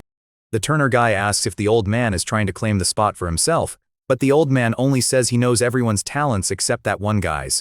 The man brushes that off and says they should focus on how to beat the Black Emperor. For the moment, he says everyone should avoid fighting each other. The old man answers that they may be giving the Black Emperor too much credit since he never heard of him in the previous life. He reminds them they're all SS rank, so the Emperor shouldn't be able to stop them, but the man snaps back that the Emperor stole his abilities, so he needs their help to bring him down. Naturally, the old man is already thinking that if this guy gets those powers back, his own standing could drop. Ignoring that, the man tells the blue-haired one to scout the area. So, he uses Eagle Eye and surveys everything around them. He reports a mantis 1 kilometer away. The old man complains, asking where the Heil Guardians are. The man explains that since this disaster started earlier than before, the monsters change positions too. Nearby, Lin is closing in on a giant level 34 monster. He's stunned that this thing has 10 times more health than usual. Even so, that also means tons of stats, making it a perfect target to steal from. So he orders his summons to attack at once. They rush the monster and it roars back. But the second the Emperor gets close, something weird happens. The system warns that because the creature came from another dimension, the Emperor's ability won't work on it. Lin can only think that this is straight up unfair. After that, the monster roars up at the sky. Lin hears something strange and turns around. Every creature in the city is being drawn there. Lin knows that even weak monsters become deadly if they surround him. Even so, they're also walking piles of experience, so he decides Kaguya and the Black Emperor can handle the mob. Kaguya charges in right away and cuts through a group of them. As always, the Emperor follows up with his rapid-fire barrage. After that, Lin joins the fight and activates Sword Kai. Elsewhere, a reporter gives updates from a helicopter. She says the city is in chaos, but she's still out there covering it live. After that, someone tells her to look closely. There's something on the monster's back, and sure enough, they spot someone fighting on top of it. She's amazed that someone can already fight a monster this strong. Immediately, she tells the pilot to move in closer. They need a better look. Down below, Lin is fighting alongside all his summons, but they're starting to fade because his energy is running low. Lin crushes a crystal and jumps back into the fight. They quickly answer that they got it. After that, Lin charges in too. That push finally gets him to level 24. He lights up at that, then puts 8 more points into agility. He also unlocks skills from his new class. Now he's set and says he's ending this here. The whole team starts slicing through the swarm. And now the real boss hunt starts. Lin moves first and activates Sword Kai. Lin tells the two in front to rush in and use the opening he makes. He acts fast using Demon King with a crystal buff for 30% more defense. After that, he leaps in and the king starts mowing down the creatures. Kaguya and the Emperor push forward too, but Lin suddenly feels like something's off. On the monster's back, something starts coming out. It's absorbing other insects and spitting them back out to heal itself. He drops to the ground as his energy runs low. He makes another wish and the Lord warns him he's nearly drained. Even so, Lin throws himself at it. He spins through the air toward the creature's forehead, and right before impact, he uses the green demon to wipe out the insects around it. He's already using the new skill he just leveled up. Instead of stopping at the shoulder, his strike rips straight through the monster. Its head crashes to the ground. Lin doesn't stop there and goes for the skull too. After that, the whole server gets the notice that the boss was defeated, and the reporter in the sky realizes the one who did it was the Black Emperor. Naturally, Lin gets a pile of rewards and even jumps to level 27. Some of it can strengthen his gear, but he saves those items for later. He also notices that once the boss dies, the other insects start running away. The Emperor points out he was caught on camera, but Lin remains unmoved. What bothers him more is that the system isn't giving him as many amazing rewards now, so it's time to move on to the next target. Lin tells the Lord of Desires to take him to Jawan's location. After that, the story cuts somewhere else. A girl complains that they were supposed to be filming a drama, so why is she doing this instead? The blonde guy says this seems more like her thing, then tells his friends to get the act ready. Looks like this guy is being controlled by a succubus power. Seriously dangerous. But Lin is already on his way there. Lin knows Janium is a woman, so he can't figure out why she's hiding in this abandoned place. When the door won't open, he tells the Emperor to break it down, and the job is done easily. Looks like the succubus drained the people here dry. Seeing those strange deaths, Lin quickly asks the Lord of Desires to protect him, but then a weird light rushes toward them. Lin's mind starts to blur and he falls into Kaguya's arms. A figure walks closer, laughing. The Lord tells the Black Emperor to guard his master, and the two head into the mist. Elsewhere, Lin is hit by a charm. He suddenly finds himself in a strange wedding room, and nearby is a photo showing he married dear Wen. After that, he hears two voices calling him. It's Kaguya and Wen. So this illusion is clearly built from his desires. Wiping his drool, he asks why they're here. They tell him not to think so hard and just enjoy it. Outside, Kaguya is already fighting the succubus, who realizes this girl is much harder to kill than expected. She's confused that the summons can still follow her, even this far from Lin's real body. The Lord of Desires understands why he hasn't woken up yet, if he already made the wish, and Kaguya asks why he's still unconscious. The monster smugly says she's only doing him a favor. Lin's in paradise right now, they shouldn't interrupt until he's satisfied. The Lord of Desires thanks her for explaining. After that, he opens the book and says he knows what to do. He simply asks for his boss to wake up to reality. Inside the dream, Lin realizes he woke up in the middle of the illusion. He grabs Wen and says she'd never act like this. At once, the dream world shatters. Kaguya catches him and says he finally broke free of that evil illusion. The monster storms in furious, demanding to know why he woke up. At that moment, Lin realizes she caused all of this. The Emperor instantly moves to punch her. Lin realizes that if she trapped him in an illusion without him noticing, she must be strong. After that, the Emperor seems to spot the one who summoned her. Desperate, she begs for her life, but he points at the bodies on the floor and asks if she did that. She claims she was tricked and brought there to do evil. She's obviously trying to charm Lin now, even offering to be his girlfriend. He immediately calls for Kaguya, and the poor girl gets hit in the chest. The monster can't understand why her S-rank fatal temptation isn't working. Lin says maybe he would have spared her if she hadn't tried that again. The talent he gets boosts his charm toward the opposite sex 10 times over, making them fall in love fast. Lin understands that stronger targets take longer to affect and quietly regrets that limitation. It only works on the opposite sex, but still decides to check it out. So he summons the enchantment fairy, who greets her master. Lin asks why she looks different now. She teases him, asking if he's disappointed just because she got a little slimmer. After that, she changes form and asks if he likes this version better. He jumps in surprise and she changes back, calling him cute. The enchanting witch is sub-rank and can move within 50 meters. In her boosted form, her powers become 5 times stronger. Lindo, she's not built for fighting, but if she can control people, she'll still be useful. All in all, today's rewards were pretty solid. Lin doesn't slow down and asks for the next name and location. Elsewhere, a blonde guy walks through the city complaining that activating his talent by suffering is brutal. It's crazy risky, and he says he would have died if he hadn't found a pharmacy. When he gets home, he finds a surprise waiting. He immediately asks why the redhead is there. She says she missed him and wanted to see him, leaving him stunned. He says she dumped him after passing the exam, so why come back now? Ignoring that, she kisses him on the cheek. A heart pops up right away. The guy starts wondering if she's really forgiving him that easily. She says yes, but he still deserves some punishment. Naturally, this is all Lin's new summon at work, and he shows no mercy. He simply tells Kaguya to finish it.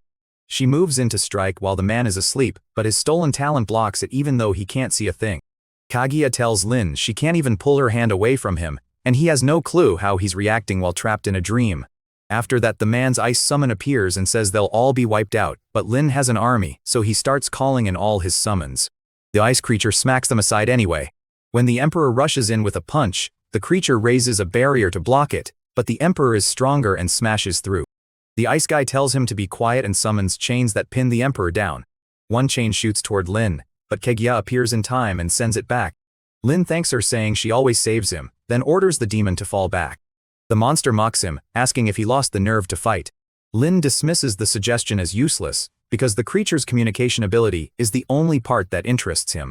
It has to be at least S rank, while his own summons are still only S rank for now.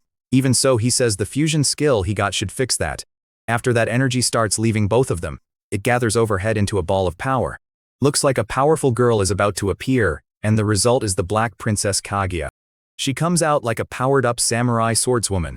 The big thing is her attacks can steal part of a target's stats or abilities. Lin is impressed because she combined the best parts of both. Before he can react, she's already slashing at the creature. The monster blocks and unleashes an ice storm, but it does nothing to Black Kaguya. The ice guy realizes the fight just got much harder, so he uses Eternal Freezing Coffin. A second later, Black Kaguya breaks out and walks up, asking if that's really all he can do. The monster yells at her not to come any closer, and fires another icy storm. She keeps coming, calling it nothing but a few snowflakes. After that, she draws a blade meant to end the fight. The monster keeps stacking abilities, even a barrier.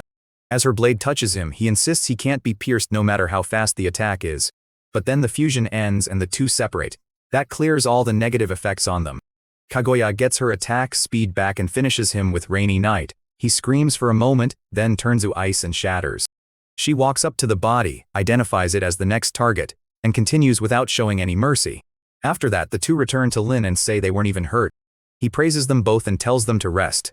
As usual, he chooses to steal the talent, knowing it's S rank. But when he absorbs the ice power, he notices something strange, so he checks it right away. The talent really is S rank. It summons a persona of absolute strength when he's in extreme danger. Lin is left kind of speechless because lately, he hasn't been in much danger at all. So for him, the skill is basically useless right now. Lin decides to ignore that ability and tries summoning the ice guy the same way. Obviously, nothing happens. He dropped to the ground and his summons tried to comfort him. After that, he suddenly got back up and said he had an idea. He asked Kaguya to try cutting his neck. His plan was simple. If he was truly in danger, the persona should appear. Kaguya hesitated, asked if he was serious, then agreed. She got into position. The sword came down, but nothing appeared and Lin started to panic. The Lord of Desires said it made sense. Kaguya never truly meant to kill him. So, this madman turned to the Black Emperor and asked for a painless punch instead. Without any fear, the Emperor went for it. After that, his hand suddenly turned black. Everything around them seemed to freeze. A strange voice praised courage. After that, a mask appeared and told him to let go of the anger in his heart. Lion grabbed the mask and told it to listen. That was when the savior showed up. The blow was turned back on the Black Emperor. The savior warned that one wish was enough to send him to hell. The Emperor didn't flinch. He said they should try it. It looked like the two were ready to destroy each other. So Lin quickly stepped in. He reminded them they had no right to act without his order. Both apologized and he let it slide. Now Lin was thrilled. This was his first summon that felt almost normal, and it was crazy strong. It also had far more info in its status than the others. Just staying summoned drains his energy points. It can fully heal him and clear all bad effects. On top of that, it boosts allies and can stop time to save him from attacks. Lin gets excited because that is completely broken. The only part he doesn't get is what 23% of the complete form means. The succubus explains that at 23%, it can beat the Black Emperor. The savior confirms it and says adding 1% more would be pointless. Hearing that, the Emperor charges in. Offended by the disrespect, Lin has to calm him down again. After that, he flicks the succubus on the forehead and tells her to quit stirring things up. He's starting to realize this summon group is a complete mess. There are too many of them now, and managing them is getting harder. Most of them are smart enough to think and act on their own. So Lin tells everyone that if he ever passes out, they must follow the Lord of Desire. The Lord lights up and asks if he really means it. The others quickly agree. Only the savior asks what this is about. Lin simply calls to him, and that's enough. He says he understands. After that, he fades away, saying the danger is over. The Lord of Desire thanks Lin for trusting him and promises to do his best. Elsewhere, trouble starts brewing among the 4 men headed to jail. It seems the old man is getting a smaller share of the experience. Another points out that it's his own fault since the others are getting stronger. The old man just laughs and says they aren't his underlings. At that moment, the time guy tells everyone to stop. From now on, unless it involves gathering time, they'll all work alone. That way, each person can do what they want and keep their own rewards separate. He gives each dungeon to one of them and says 4 of them will be in fair competition. Even so, even if they run into each other in the same realm, attacking is forbidden. The old man asks what happens if he needs advice about the future. The answer is simple. After that, he'll owe 10% of whatever he earns there. The group weighs the situation, but they seem to accept it. The old man leaves first, saying he'll farm on his own. The others head out too, and tell him to be careful. The time guy knows every one of them has amazing talent, but right now he needs to focus on getting stronger himself. For the moment, they'll go back to their old allies since he remembers they were dependable. As Lin's group moves through the city, he says the government should start making moves soon. Lin knows a ruin called the Sense of the Dead will appear nearby, and it's great for recovering energy. But first, he has the Tomb of Wailing ahead of him. In his past life, this was one of the dungeons others controlled, so he never got a chance to farm it. Now, he's strong enough to enter alone and finish it for good, so he tells everyone to get inside fast. A little later, they're moving through the dungeon. The succubus complains that she's freezing and asks for warmth. Lin checks on the others and asks how they're holding up. The other 3 say the cold doesn't bother them, but the troublemaker says he already brought clothes for the lady. Naturally, he only covers the succubus while Kaguya gets left out. The Lord of Desire then points out that a fight seems to have happened here recently. A moment later, Kaguya warns that the enemy is close, and Lin decides the timing is perfect to begin the next stage of evolution. A whole legion is coming. So, he orders the Black Emperor to charge in and stop them. The Emperor happily accepts, laughing as he goes. He tells him he wants the usual wish. Something suddenly cracks in his hand. The roulette starts spinning. While the Black Emperor battles on, Lin orders the roulette to stop. At last, he gets the SS elevation crystal he's been chasing. The Black Emperor says he doesn't want the usual wish. And when Lin reaches for the crystal and appears, he thanks the Lord of Desire for the hard work, and the poor guy is thrilled since the roulette hadn't given anything good lately. With the elevation crystal, Lin can evolve the strengthening crystals. Sadly, that still isn't enough to evolve his talent, so he decides to use the rest of his crystals on the Black Emperor instead. The Emperor says he can feel his power rising. After that, his status updates. After that, he tears through the monsters in the dungeon. Lin takes a moment to think about the best plan for this place. In this mission, the player is supposed to help the 2nd Legion's temple. Together, they investigate the Tomb of Heroes. There, they run into the magical cult and have to wipe them out. That clears the mission and gives a reward. Lin knows it isn't very hard, but the reward also isn't great. As usual, the best move is to use as much chaos as possible. So, He tells Kaguya to go ahead and support the emperor. At the same time, someone is watching them through an orb. The old man marvels that they escaped the abomination, while the woman in white notes that the boy appears to control every summon around him. She also observes that the person tied to their destiny has finally appeared, just before the scene shifts to the Canyon of Forgetfulness. A hero named Reinhardt declares that they'll move forward for the temple's honor. The soldiers cheer in response. After that, he notices something coming toward them. It's Lin introducing himself and saying he has information about the area ahead. Reinhardt seems to notice that Lin is a hero and carries the mark of an epic warrior. So, he says he wants the information and the reward will depend on how useful it is. Kaguya steps up, and he tells him to hear her out first. Reinhardt is caught off guard when her aura flares. In the next instant, she swings. He barely blocks it and demands to know who they are. Lin ignores the question and says he'll be paralyzed in 3 seconds. Reinhardt thinks these people are strange, but he can already feel his power being suppressed. Before he can respond, Kaguya steps in again and tells him to listen. Another hit lands in the center of his chest, and he can't understand why his strength is being pushed down so hard. After that, he spots a warlock behind Lin and becomes sure that's the cause. He releases a burst of ki. The riders behind him rush in, yelling that they have to save their commander. Lin shuts them down with ease. At that point, Reinhardt fully engages Kaguya.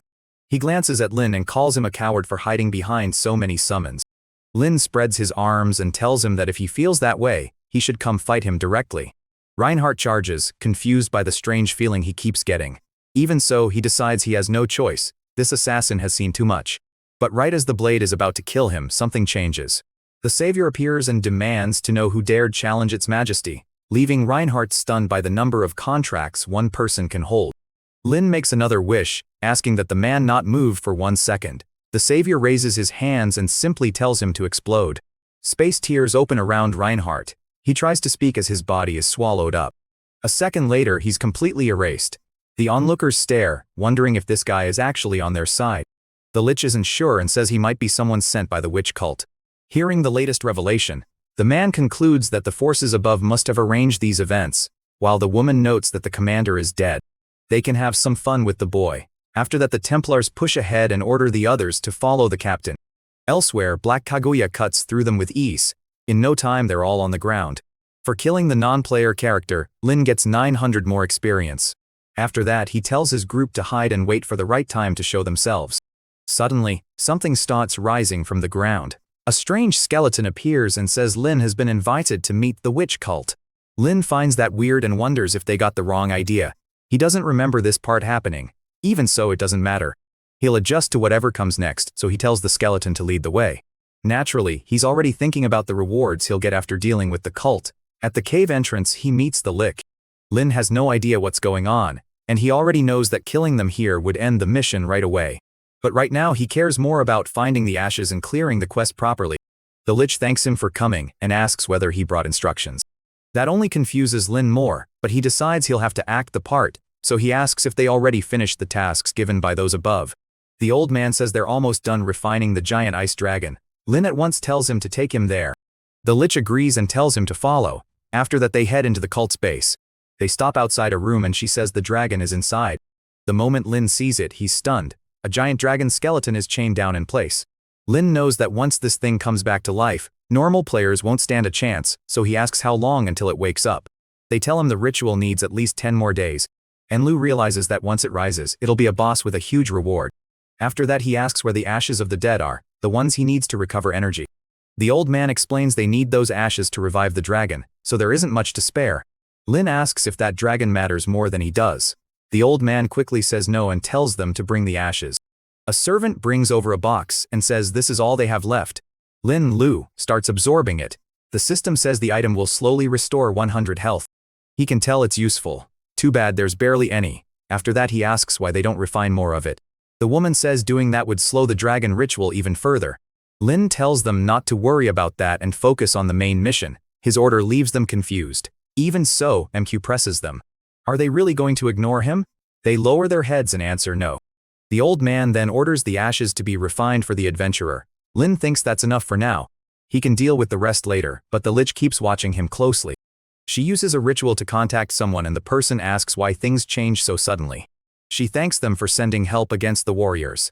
The shadow has no idea what she means. So she says they sent a man who already introduced himself. Using an orb, she shows Lin and adds that he even helped wipe out the Templar Knights. The shadow says no one like that belongs to the cult, but if he kills their enemies, he can still be useful. Lin tells her to bring the boy in, and she says that's dangerous. Lin orders her not to argue and says to use the ashes to win his trust. Elsewhere, Lin tells the others to stop slacking off. He's thrilled to see how hard they're working. At this rate, he'll soon have more energy than he needs. Just then, the Lich walks over. Lin jokes that being pretty doesn't get her out of work. Instead, she asks why he's really here and what he's doing in their base. He fires back that he didn't sneak in. They invited him. She has to admit he's right. This mess started with them. After that, she introduces herself as the Ice Bride Witch and asks his name. He rises and says people can call him the Black Emperor. That name throws her off like she's heard it before. She says that if he also opposes the Empire, he should join their side. If he does, they'll give him plenty of ashes of the dead. Lin is thrown off because the story seems to be changing in ways he doesn't understand. So he says he'll think about joining this witch cult after he gets the ashes he wants. He answers that way because he doesn't trust their base, and thinks they may be planning to trap him. The Ice Bride asks how much he needs, and he says at least 20. She says that's impossible. After he killed the Legion commander, hunters will be sent here. Lin says that doesn't matter if he's here and everyone should get back to work. She says it isn't about doubting him. They simply can't refine the item anymore. Lin starts to see this woman isn't dumb and tricking her won't be easy. So, he says fine, he'll go with her and visit the witch cult, but before she can react, he attacks. He says it's unfortunate, but she has to go first because he needs time to prepare. Killing her gives him 3.6 million experience. The other cult members shout that he's an assassin. Lin just calls Kaguya and the Black Emperor and orders them to wipe everyone out. The cultists instantly try to run for their lives. After that, a green attack suddenly traps Lin. A man says he's caught in the chain of death, so there's no escape. Lu breaks it with ease. A moment later, that man is slammed into the wall. He can't understand why his skill did so little. After that, everyone feels a strange tremor. The old man declares he'll burn all his magic and the rest of his life to take it back. He immediately orders the dragon to kill the assassin. Lu didn't expect the old man to throw away his life for this. Now, the dragon has truly been revived with 90,000 GP and a reward of 360,000 experience, plus several stun and slow effects. Even so, Lin is excited because it was revived too early, so its stats are much lower. Lin tells Kaguya to deal with the summoner while he and the Black Emperor take on the dragon. The old man only warns them not to underestimate it. The dragon fires a storm of ice at them. The Black Emperor has to jump in and protect him, then slices through the ice attack. After that, he rushes the dragon and tells it to give up. His strike lands right on its head. The Black Emperor follows with another rapid combo, but none of it seems to matter, and the dragon starts casting a spell. Lin doesn't stop either and keeps hammering its head with more attacks. The dragon starts to lose its balance and Lin quickly tells Kaguya not to let it breathe. She rushes in and lands a heavy hit to its belly. Lin then tells everyone to finish it together. They all strike the dragon's head from different sides and it crashes to the ground. Lin gains another 6 million experience and reaches level 28. He says the dragon took a while to bring down, but it was worth it. Now his skill has leveled up and he can put more points into agility. Lin wants to keep upgrading it so the cost drops and he can use it more often. Next, he checks the loot the boss dropped. One item grabs his attention. From the middle of the body, he pulls out an icy sword. It's a diamond rank weapon called Heart of Annihilation. When Lin sees its stats, he gets excited. It can almost double his power. He never expected such a high item from such an easy realm. Lin realizes it must be a hidden reward for clearing out everyone here. After that, he checks the body again for anything else useful, and starts gathering a pile of horn fragments. He also gets plenty of potions, some money, and a few common items. Best of all, the dragon horn lets him summon a level 35 boss. Lin looks at the woman and says next time she better prepare the ashes of the dead. With that, he tells everyone to leave. At the dungeon entrance, the record now shows the Black Emperor cleared it in 4 minutes. The old man waits nearby and sees the coming battle as his perfect chance to kill the person who stole everything from him before the story shifts to his guarded shelter. Inside is a chubby man with a book named Hutto. He received an S-rank skill called Future Simulation and the famous Future Diary, Mirai Nikki. With them, he can see many possible futures and has gained control over this world. But the moment he opened the diary, he learned that a man with a maid was coming to kill him. It warned that if he wanted to live, he had to avoid that person at all costs. Lut could hardly believe it, especially since he had just gotten this power. Even so, there was no doubt this was the future diary. He hoped it was wrong and asked to see an image. What he saw was his future, Lin arriving with Kaguya to kill him. Even when he tried pretending he wasn't Hutto, he still died. Now he's desperate, trying every way he can to survive. In one future he attacks as soon as they enter, but he quickly sees he has no chance. And once again he dies. Hatowo already knows that fighting back or begging won't save him. He even tried hiding, but somehow they could still track him. In his last attempt he opened the door and knelt. Even so, they killed him. By now, he's realized that no matter what future he tests he always dies. In another simulation he learns the enemy controls insects. And in that version he dies to a man in black armor. After that, insects start crawling into the shelter. Hatowo instantly panics knowing they've arrived. He's certain the killer is here. And on a distant rooftop, the one approaching is revealed. Lin says he didn't think he'd need a wish just to make this guy show up. After that he spots Hatowo climbing out the window. Lin tells the Lord to cancel the wish. This will be easier than expected. Smoke rises and they wonder if the boy is hiding in an alley. Elsewhere, the chubby man says Lin's partner is even prettier than he imagined. Confused, Lin asks how he knew they were coming.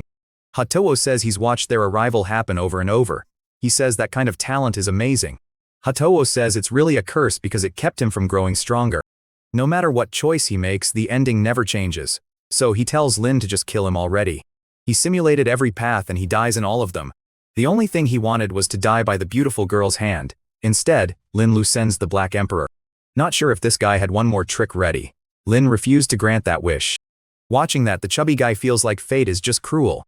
Nothing this poor guy does can change the ending. A second later, he gets crushed. After that, Lin steps forward and uses his power. Lin decides to take a talent, and what he steals is the S-rank simulation.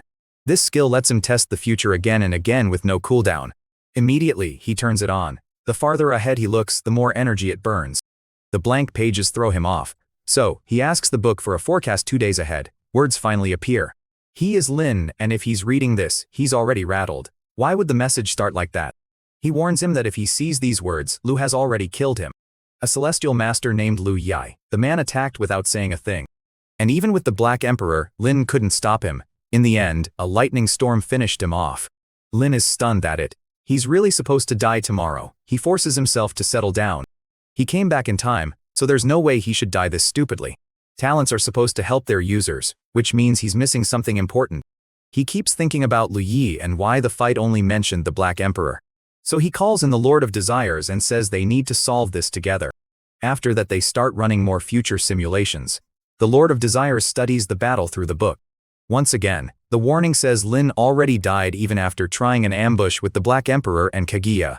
He also joined forces with the succubus, the green monster, and the wishes, but it still wasn't enough. Lu's talent is SS rank Heaven's Lightning. The Lord of Desires tells him to call out every creature he has and see if that changes the result.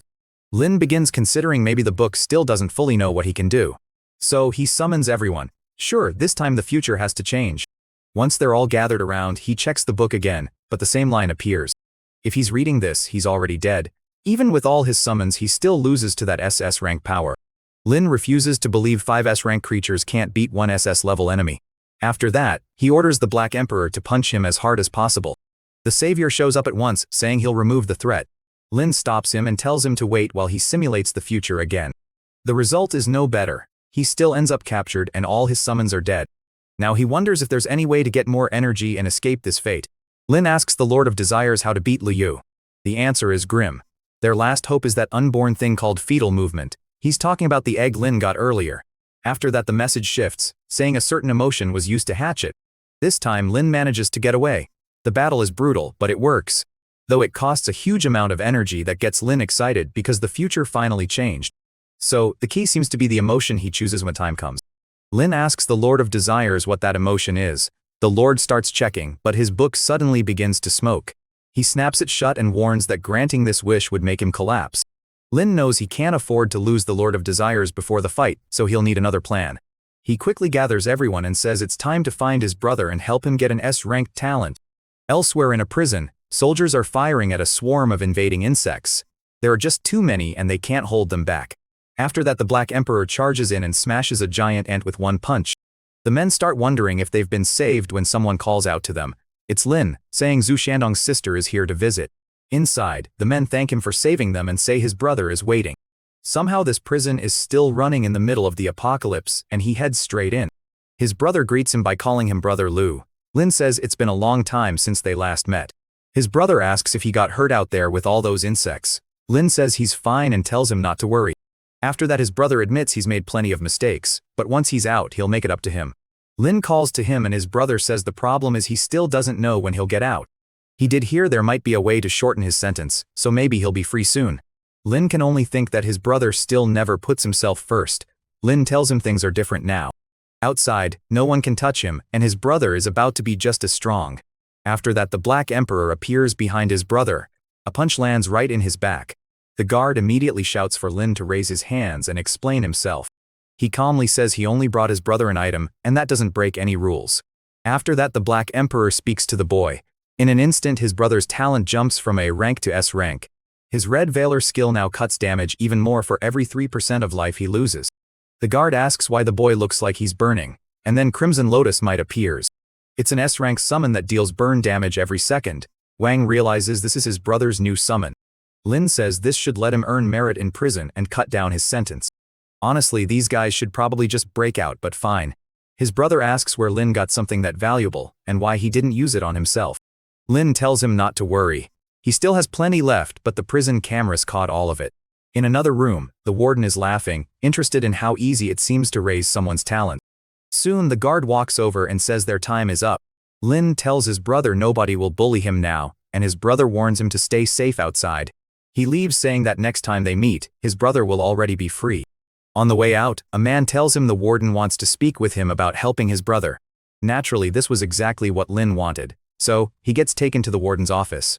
The warden introduces himself as Duan Qingfang, says he runs the prison and invites London to sit. Lin already knows the strongest talent in this prison is here, so this man won't let a chance like this slip away. The warden asks if he knows the details of his brother's case. Lin asks if there's something he's missing. Lin still remembers that in his past life, his brother's case felt suspicious, but he never learned the truth. The warden says the 15-year sentence was unfair, and that his brother was obviously framed. Lin says if the warden helps him find the real culprit, he'll wipe out every creature around the prison. But the warden brushes that aside since those monsters will die sooner or later anyway. What really interests him is what he saw his brother's sudden awakening. Just then, Lin understands this bastard wants the Ascension crystals. He points out that the truth about his brother's case isn't worth something as rare as a crystal. The warden smoothly replies that he could, for example, greatly reduce his brother's sentence. As long as Lin hands over a crystal like that, a lot can be arranged in this place. His face shifts, but he says they can talk. After that he asks for the case details. The warden reveals that his brother was framed by the Wan group. Lin already knows it's a huge force in the city. Lin asks why the warden can't release his brother if he knows it was a setup. The warden says they still need proof and the case is complicated. Back then the evidence was faked, and only recently did he uncover the group's involvement. He adds that someone powerful buried the case at the time, so nothing could be done. King Fang tells Lin to forget revenge for now. Even with S-rank talents, he still can't fight the Wang group and should focus on getting his brother out first. Lin agrees and says he'll stay away from that group for now. The problem is he doesn't have any Ascension crystals on hand, so he'll need to get one. The director lights up at that and tells him to hurry back with it. Lin says he's leaving and says goodbye. Even so, it's clear he's furious that this bastard tried to squeeze an item out of him. A little later, someone reports to the director that the insect defense base is ready for evacuation. He says everyone else should run, but he'll stay behind, still thinking about that Ascension crystal. To him, this is the perfect chance to help his son awaken a summon. Lin remembers when Lin asked him about justice. In his mind, there was no way to oppose the Yang group. His wife and son would be killed. But then the Black Emperor appears behind him and says smoking is bad for his health. He spins around and asks who's there. It's Lin at the window saying he's back. The man asks if he really got the Ascension crystal that fast. He says he got exactly what he needed, a one-way ticket to hell. After that the director is slammed into the wall. He tries to call for help, but he can barely talk. Lin tells him to stop trying. His voice isn't leaving this room. The old man asks why Lin is showing no mercy after he gave him the information he wanted. Lin answers with a kick to the face, making it clear that a man like the warden deserves no mercy, before sending him crashing to the ground. As he struggles to rise, Lin steps on his arm and demands to know who in the Wang group set his brother up. The man gives up the name Wang Hingxi, the youngest master. It seems they stole a crystal. He repeats that the one behind it was Wang Hingxi. Their group stole every artifact from a museum, then pinned the crime on his brother because he happened to be nearby. Lin thanks him with another hit from the Black Emperor to his legs. The man admits he got paid 100,000 and Lin says that amount is insane. After that Lin orders him to tell where he hid all the money he took through corruption. The director argues that awakening doesn't put him above the law. Lin remains unmoved. He brings out the Lord of Desires. Once the pressure is on, the man gives in and reveals every stash spot. After that, he gets cut. Lin takes the stuff from the man's pocket and says he'll collect the rest later. The director warns that if he survives, he'll fight for justice. Lin just asks if he really thinks Lin is the one at fault here. Lin knows those lottery tickets were obviously stolen from other people. If anything, this man is the real criminal. Just then, insects start crawling in through the window. Lin says he won't kill him himself, but life can be unpredictable. After that, he leaves and orders the insects to spread through the prison and throw everything into chaos. The man still screams that he'll get revenge and make him pay. But outside, the guards are already struggling against the insect invasion. And these bugs don't just swarm, they can shoot too. The prison doctor, Lin Fan, asks where the director is since he still hasn't shown up. Nearby, Long says he'll help fight. The man hesitates, but with the prison falling apart, he can't keep hiding his S-rank talent. He's told that if he helps enough, he could earn a shorter sentence and a major merit. Long thanks him at once and summons the Crimson Knight. Just then, an insect rushes him from behind. The knight blocks it with ease. Long then declares they're wiping out every last one. His summon answers with a punch straight into the first insect's stomach. One guard is stunned that this single knight is stronger than a whole crowd of people. Not far away, Lin watches with the Black Emperor. Lin decides to let his brother handle things for now so he can gain some real experience. For years his brother was the one protecting him, but not anymore. Now, Lin wants him to leave this place with his pride intact and finally live in peace while Lin destroys the darkness poisoning this world. Through the smoke, someone yells that this is their chance to escape and make things even crazier. Lin keeps watching, but the smoke makes it hard to see. The Lord of Desires identifies the person as Gao Kai, an S-ranked prisoner. He learns the guy can turn invisible and asks for a way to see him. A white-haired man slowly appears, confused that his talent is fading. After that, Lin steps in and the man instantly knows he's the cause. Before saying much, he attacks with shadow vines. Lin calls it unlucky for him because luck is still on Lin's side. He dodges and points out that he heard this prisoner only had an A-rank talent, so why is there an S-rank hidden here? That sets the man off since he always tells others his talent is only F-rank. Lin says he has his own ways of finding out the truth. At the same time, he thinks there's no way he's letting such a useful talent go. The man tries to slip away again, muttering that it's a shame, but luck stays with Lin. The prisoner also realizes this boy isn't an inspector at all, so he attacks again while looking for a path out. The Black Emperor blocks the strike without trouble. Even so, the man doesn't stop. He runs up the vines and scales the wall with a single thought driving him forward: freedom matters more than anything. After that, he turns invisible again. Sure, Lin can't track him, but Kaguya hits him anyway. She already knew exactly where he was. The guy crashes to the ground like a fool. As usual, he steals the talent and gets a level 5 skill called Hermit. It lets him turn invisible for 1 hour, once per day. Len isn't too impressed since even an S-rank power can come with limits. Even so, he decides to test the summon side of it and calls out the purple vines. Plant-like tentacles burst out and he realizes they're there to make up for the skill's weak attack power. After that, Lin notices his main talent has changed again. As long as it stays S-rank, he can't steal any more talents. He quickly works out that the cap seems to be 9 summons. Luckily, he already knows how to deal with that. The story moves to the beginner dungeon, the Valley of Wolves. There, Len is busy hunting monsters. Picking up a card, he says he's finally collected enough. Between the prison man's hidden money and his own savings, he's reached 500 cards. After saving up all this time, he's finally ready to push his talent to SS rank. Lin tells the Lord of Desires that in the next 500 roulette spins, he'll get enough crystals to rank up. The Lord says that with this many cards, it's a wish he can grant. So the roulette starts spinning. Len knows what he needs most right now is a huge pile of ascension crystals. Soon those items start pouring in to help with the upgrade. The Lord points out that Lin still needs more crystals, and more of them keep dropping to raise his level. Most of them won't be for him himself. He plans to give many to his creatures. At last, the promotion moment arrives. Now his talent reaches SS rank, letting him keep stealing talents on a much bigger scale. He can also turn stolen talents into gems and hand them to other people. He can even do the same with his own talents and lend them out. The old cap is gone too, and now he can hold up to 19 talents. Best of all, if a friend has a weak talent, Len can remove it and replace it with a better one. The Black Emperor suddenly feels a wave of power. Since Lin creatures are tied to him, they all rise to SS rank too. The Emperor gains new skills and his stats jump way up. After that, Len calls the Lord of Desires and says it's his turn to rank up. He reaches SS rank as well, gaining a lot of new stats and shorter cooldowns. On top of that, his dodge rate and critical chance both improve a lot. The Lord thanks Lin, saying it feels like getting a whole new life. Next, he calls Kaguya, who appears the same dramatic way as always. She's now so powerful that just keeping her summon costs 1 energy every hour. The Lord of Desires says Lin is done with his own upgrades and can start helping the others evolve. He plans to raise the egg to Wurios too. Along with the savior, Lin thinks that with 7 SS creatures, losing to that old man should be impossible.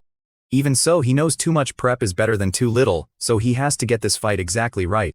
Strangely, the old man is sitting there repeating Lin's exact words. It looks like he knows Lin's plans and even what he's thinking. He's surprised to realize the boy already saw his defeat coming. But before that vision can go on, something suddenly attacks him. He appears saying he hoped to catch the old man a little less guarded. Luce asks who this kid is to dare attack him here. Lin answers right away. He's the one Luce wanted dead. Luce only laughs and asks if Lin really thinks a few summons are enough to beat him. Lin just answers with a crazy grin. In the same moment, Kaguya is already moving to strike, but the old man activates divine protection and calls out another ancient being. That summon attacks her, but Kaguya blocks with her umbrella. After that, the old man demands that Lin explain who sent him there to kill him. Lin realizes even a sneak attack won't work on this guy. Lin stays silent, so the old man commands him to kneel. Lin activates his summon again, declaring that everyone before him must bow. The attack rushes straight at Lin. Lin responds by summoning the Lord of Desires and ordering the Black Emperor to block it. At that moment, the old man looks at him and realizes this was a setup from the start. At once, he brings his hands together and calls on the Thunder God for help. Lightning crashes near Kaguya, but she barely dodges. The Emperor's strike is stopped by some kind of jar. Even with all his summons, Lin can't figure out how the old man is still winning. Power starts pouring out of that jar, and he quickly tries to pull his summons back. The second Lu hears Lin tell the Emperor to retreat. Lin realizes Lin is the one who's been stealing dungeon rewards. Lin admits it. He is the Black Emperor, and today Lu dies. Lu asks why Lin is targeting him despite their lack of history, then decides the reason no longer matters once the confrontation begins. He fears no one, so he can come. He lifts an arm to the sky and summons the Supreme Exorcist. At that instant, the thunder from the prophecy finally strikes. Out of the smoke, a giant hand appears. Lin recognizes it at once as an S-rank summon. A huge bald man steps out. Dango Chenzen, the Black Emperor, and Kaguya immediately move to shield Lin. The Emperor charges first, but Dango stops him easily and at the same time catches Kaguya's blade with only 2 fingers. Lin realizes Dango hasn't even used a single skill and is already holding back both of his creatures. Even the Emperor's direct hits do nothing. The old man seems sure Lin still has another trick ready. He even admits that for someone with S-rank creatures, he is impressively strong. Even so, the old man has plenty left in reserve, so he's completely confident. After that, he tells Dango to fall back. Lin asks if the Great Lu is starting to hesitate. The old man laughs and says that even if Lin can see the future, he won't be scared. That tells Lin the old man knows about his future-seeing power. After that, he asks if that's why the old man wants to kill him. The old man says that even if L can see the future, he's still the strongest one here. That makes Lin realize he isn't the only one with hidden knowledge. Now he has to fight this monster and figure out where that information came from. The old man cuts the talk short. This ends now. Lin calls out Yang Jie and tells him to finish it. The summon appears and says he's ready for any order. Lun seems to know exactly who this Yang Jie is. The old man tells him he'd better kneel and beg for mercy now. Lin is done with all this power talk, so he pulls out an American gun.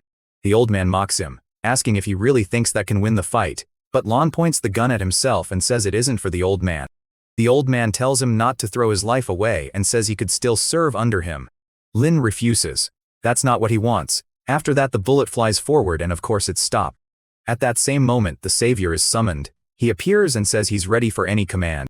The old man says it's an interesting summon and now he gets why Lun acts so bold. Lin answers that he needed this power to fight those 4 too. The old man orders all his summons to attack. He answers with the same command. The Emperor rushes Dang Mo saying it's time to settle this. Kaguya and the savior move to handle the rest. But Yang Jian opens the eye on his forehead and says they're fools for keeping this up. The savior blocks the attack and mocks Yang for charging so recklessly, but Yang slices through the defense and treats the magic like a joke. After that, something blows up right beside him. The savior had turned the Q particles into explosives. Yang finally looks hurt and Lin's side starts gaining ground, but then the old man calls on W Guan Yin. The girl from Xiao uses a purification spell and Yang is fully healed at once. Lan is stunned. All that damage was erased. Lin knows trading blows like this will just drain his summons.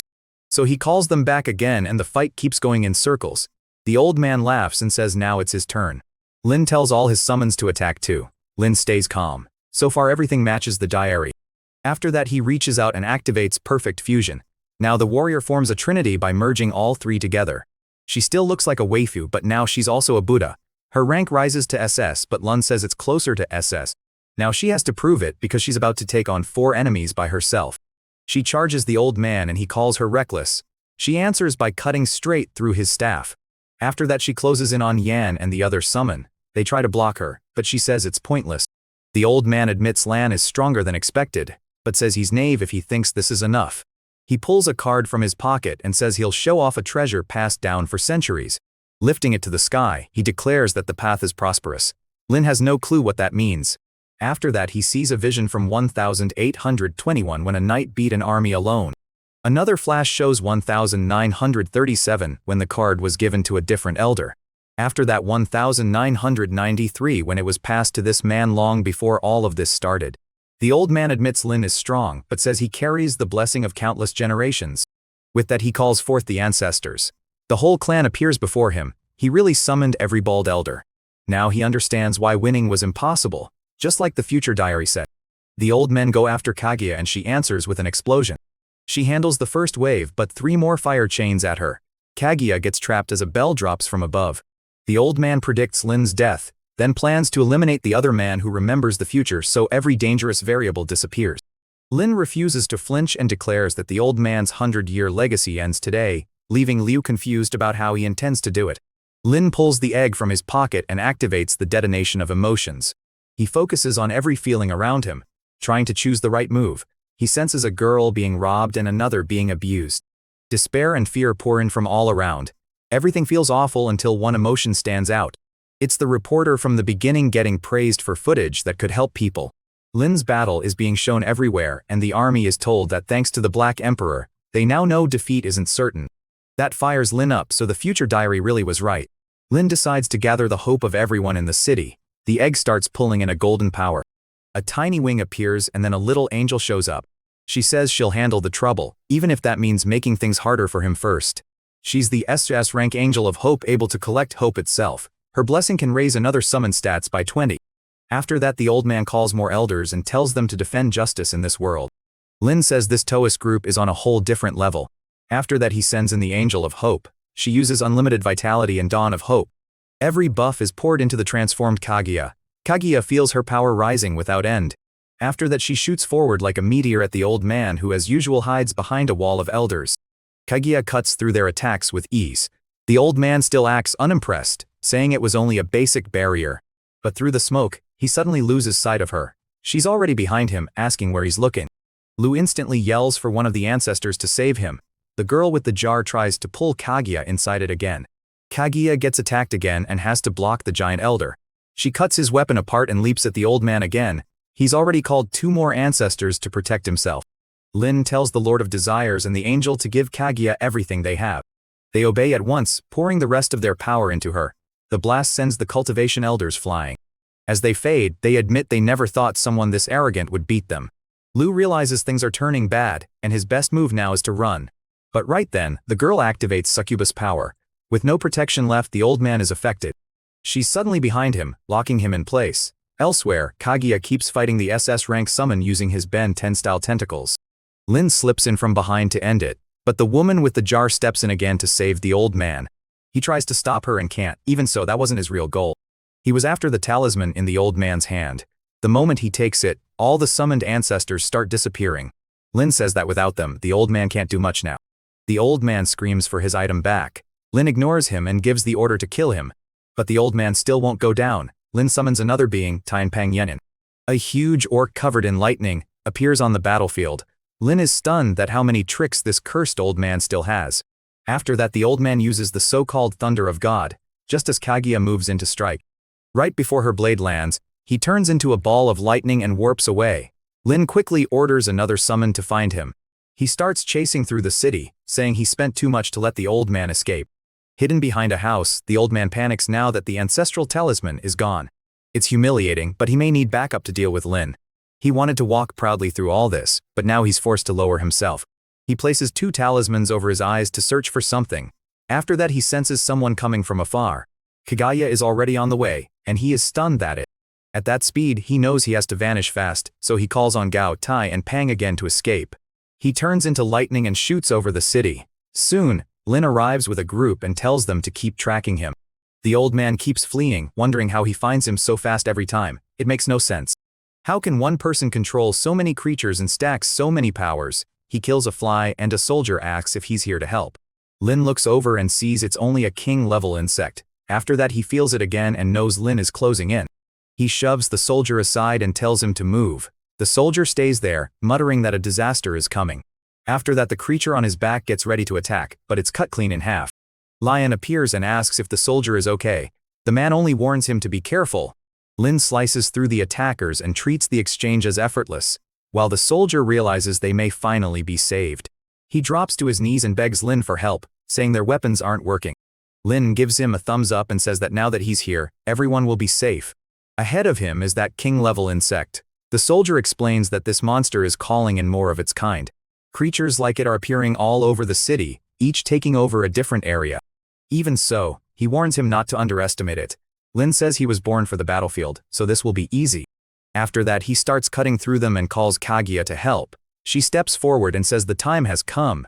As the summoned force begins to collapse, the Emperor admits that he failed to do what was necessary, and Lennart accepts the result without anger. They still manage to use the diary for the next best outcome. After that the three of them go all in to kill the insect.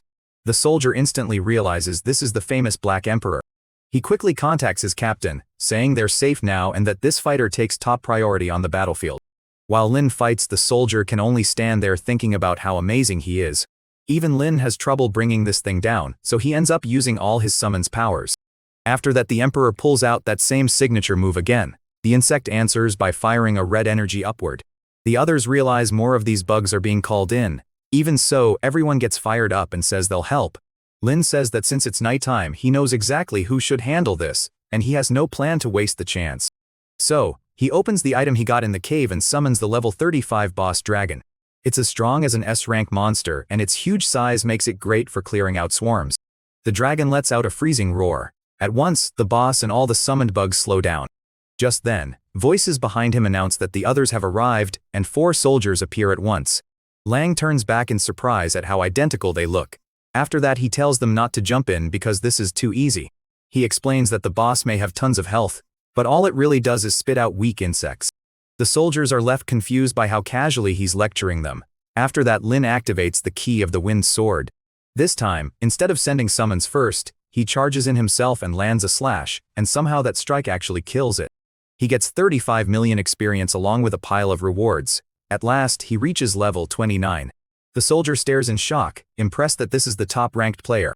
Lim walks away, saying he'll leave the smaller bugs for them to finish off. Naturally, the soldiers are blown away and call him a true noble. Elsewhere, the old man reaches a building and kicks the door open, asking if anyone's inside, but the place is empty, leaving him embarrassed for nothing. He tries to leave a message for Liu, warning that the Black Emperor is extremely dangerous. He says beating that guy will take all of them working together. He leaves the message on the wall since he knows he can't remain there long. Right now, his main concern is finding a way to stop the Emperor from tracking him. So, he summons another old man and asks him to remove the skill, exposing his location. The old man gives him a quick little hug and says the order is accepted. Immediately, an aura covers him. Now he's sure Lin won't be able to find him for a while. Lin knows the item Lin stole is powerful, but also very hard to use, so he isn't too worried about it. His focus now is getting stronger and taking it back as soon as he can. When he checks his status, he's confused to see one summon lost 120 intelligence points. Even so, he decides he's lingered too long and needs to run. Elsewhere, the Lord of Desires tells Lin he has lost the old man's location. Lin says chasing him now doesn't matter, they have better things to do. With the future diary, he'll know what the old man plans at least a day ahead. He also wishes to be warned if the old man gets win 2012. After that, he decides to check everything he earned from that brutal fight. What surprises him most is that the Black Emperor gained 120 intelligence points. Lin realizes that once the Emperor reaches SS rank, the talent-stealing power may evolve too. After that he pulls the card he stole from the old man out of his pocket and wonders how it works. He lifts it up and calls for the Celestial Order, but nothing happens. Lin knows there's probably a hidden method, but he doesn't waste time on it. Instead, he gives the card to the Lord and asks him to make it usable only by Lin. The Lord warns that doing that will burn through half his energy. He says energy is there to be spent, so just do it. The Lord agrees and starts the process. When he gives it back, Lin realizes it's a sacred level item. Its effect permanently lowers his mana use for a full day. Lin is thrilled because in his past life, he never got an item this good, not even after 3 years. He does wonder why it works so differently for him than it did for the old man. Even so, he says that's enough, asking for more would just be greed. Now it's time to head back to the realms and restore his energy. Elsewhere, the old man's allies learn he lost to Lin and that the only way to beat him is by teaming up. One of them is confused since the old man claimed he could beat all 3 alone. The purple-haired one asks why the emperor attacked the old man out of nowhere. The man thanks them for the update and says they'll talk later. Lin heads to the spot where Lin fought the old man, looking for leftover energy. After that he asks the Queen of Time to rewind what happened there. She agrees and starts reversing the battle. As he watches, the moment the old man gets trapped, he jumps right into the replay. Inside, he spots Kaguya and wonders if she's one of the Black Emperor's summons. Lin knows the man behind the smoke must be hiding there. Soon, he finds Lin and the Lord of Desires. He starts wondering if they found a way to turn back time and change history. What confuses him is that he doesn't remember anyone like this being so powerful in the past. So he decides he'll need to dig into this guy's history to learn how he became so strong.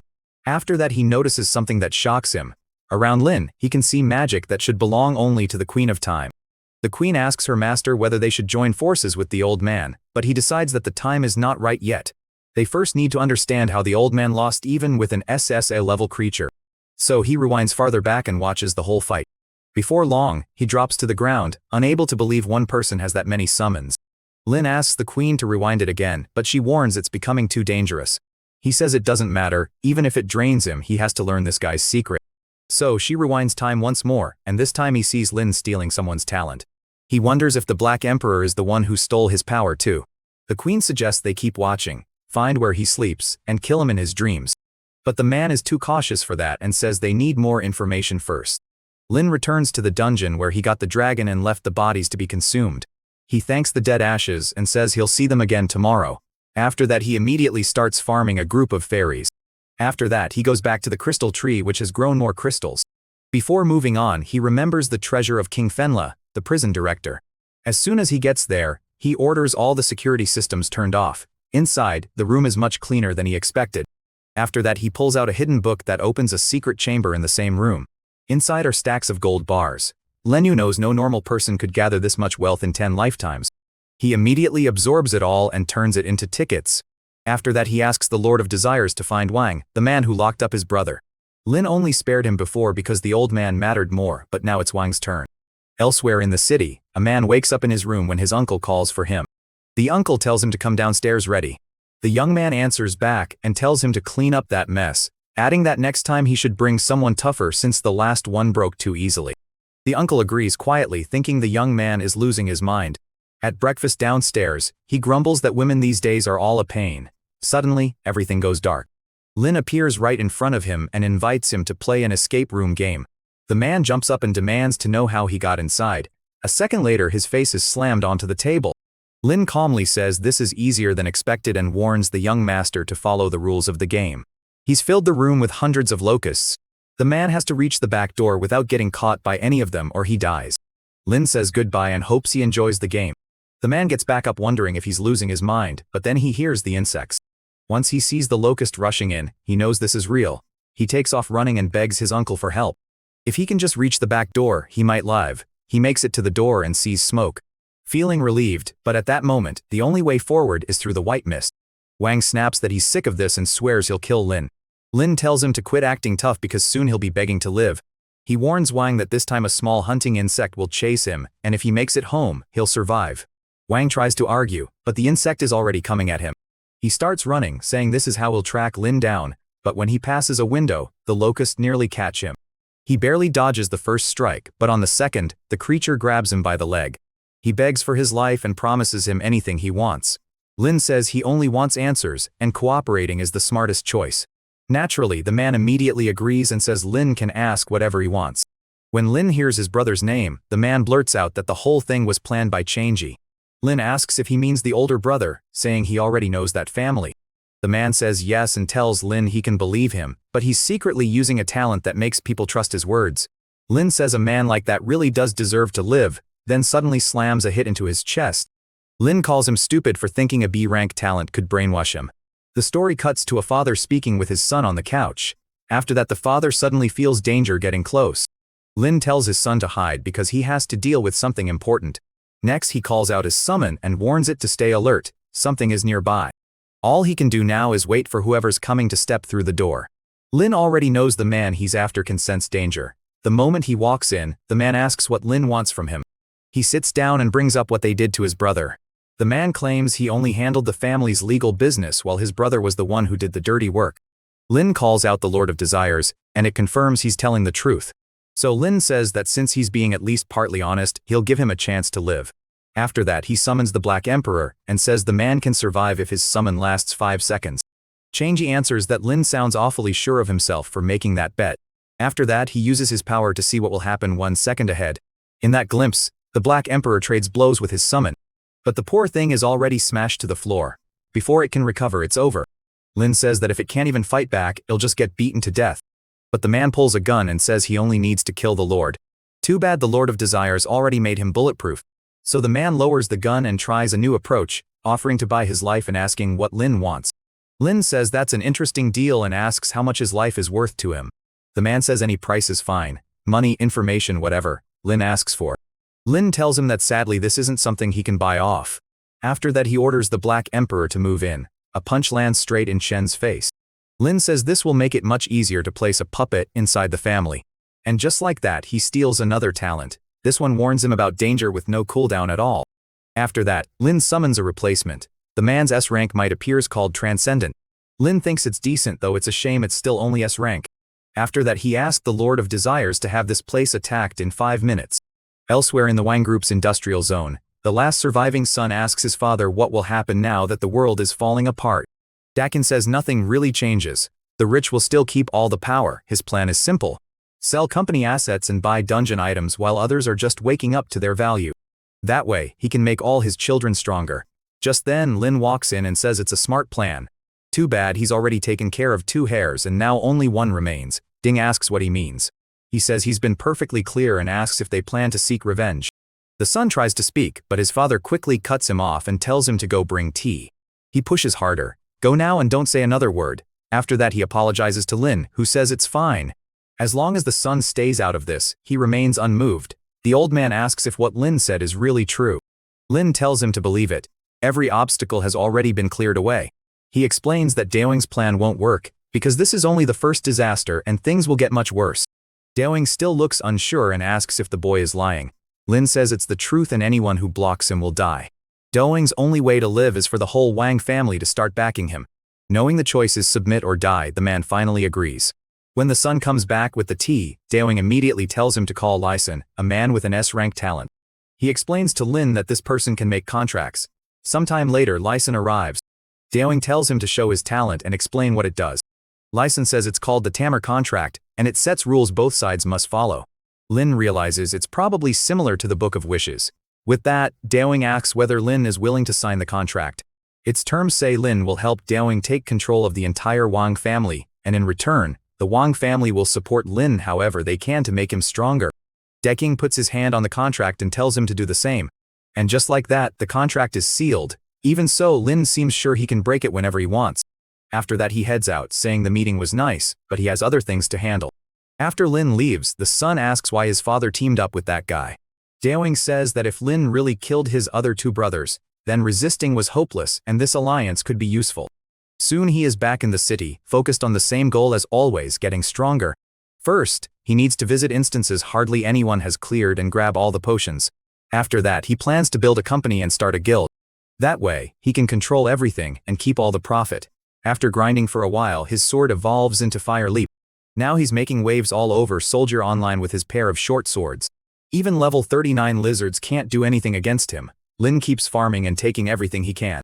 His new goal is to raise both swords as high as possible. Later, he comes across 2 blacksmith kittens.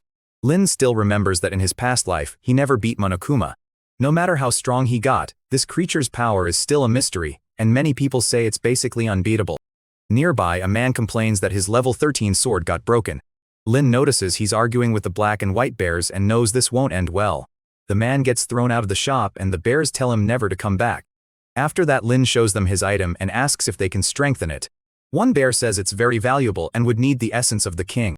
Lin knows that only drops from a level 30 boss, so for now he has no shot at it.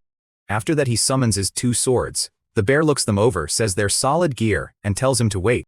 Lin picks up a huge hammer and gets to work. Time passes as he keeps hammering the weapons. When they finally start glowing, he says the price is 10 gold coins. Both swords are upgraded, and Lin already knows what he wants to do. The bear says they're now at +5, and he can push them higher if Lin wants, but he knows these scammers would love to break his gear. +5 is guaranteed. After that the odds drop and failure is almost certain. Even so, Lin plays along and tells the bear that sounds like a great plan. The bear laughs, thinking humans are always dumb and greedy. He lifts the hammer and says Lin can trust him, there's no way it fails. After that the bear hears something and asks what that was. Lin says he just made a small wish for good luck. The bear brings the hammer down and mocks him for thinking that matters. With every upgrade, the failure rate keeps rising, so breaking the weapon should be unavoidable. But somehow the sword still goes up to +6. The bear is stunned, he barely tried, yet it worked. After that the sword gets upgraded again and again and again, while the bear secretly does everything he can to break it.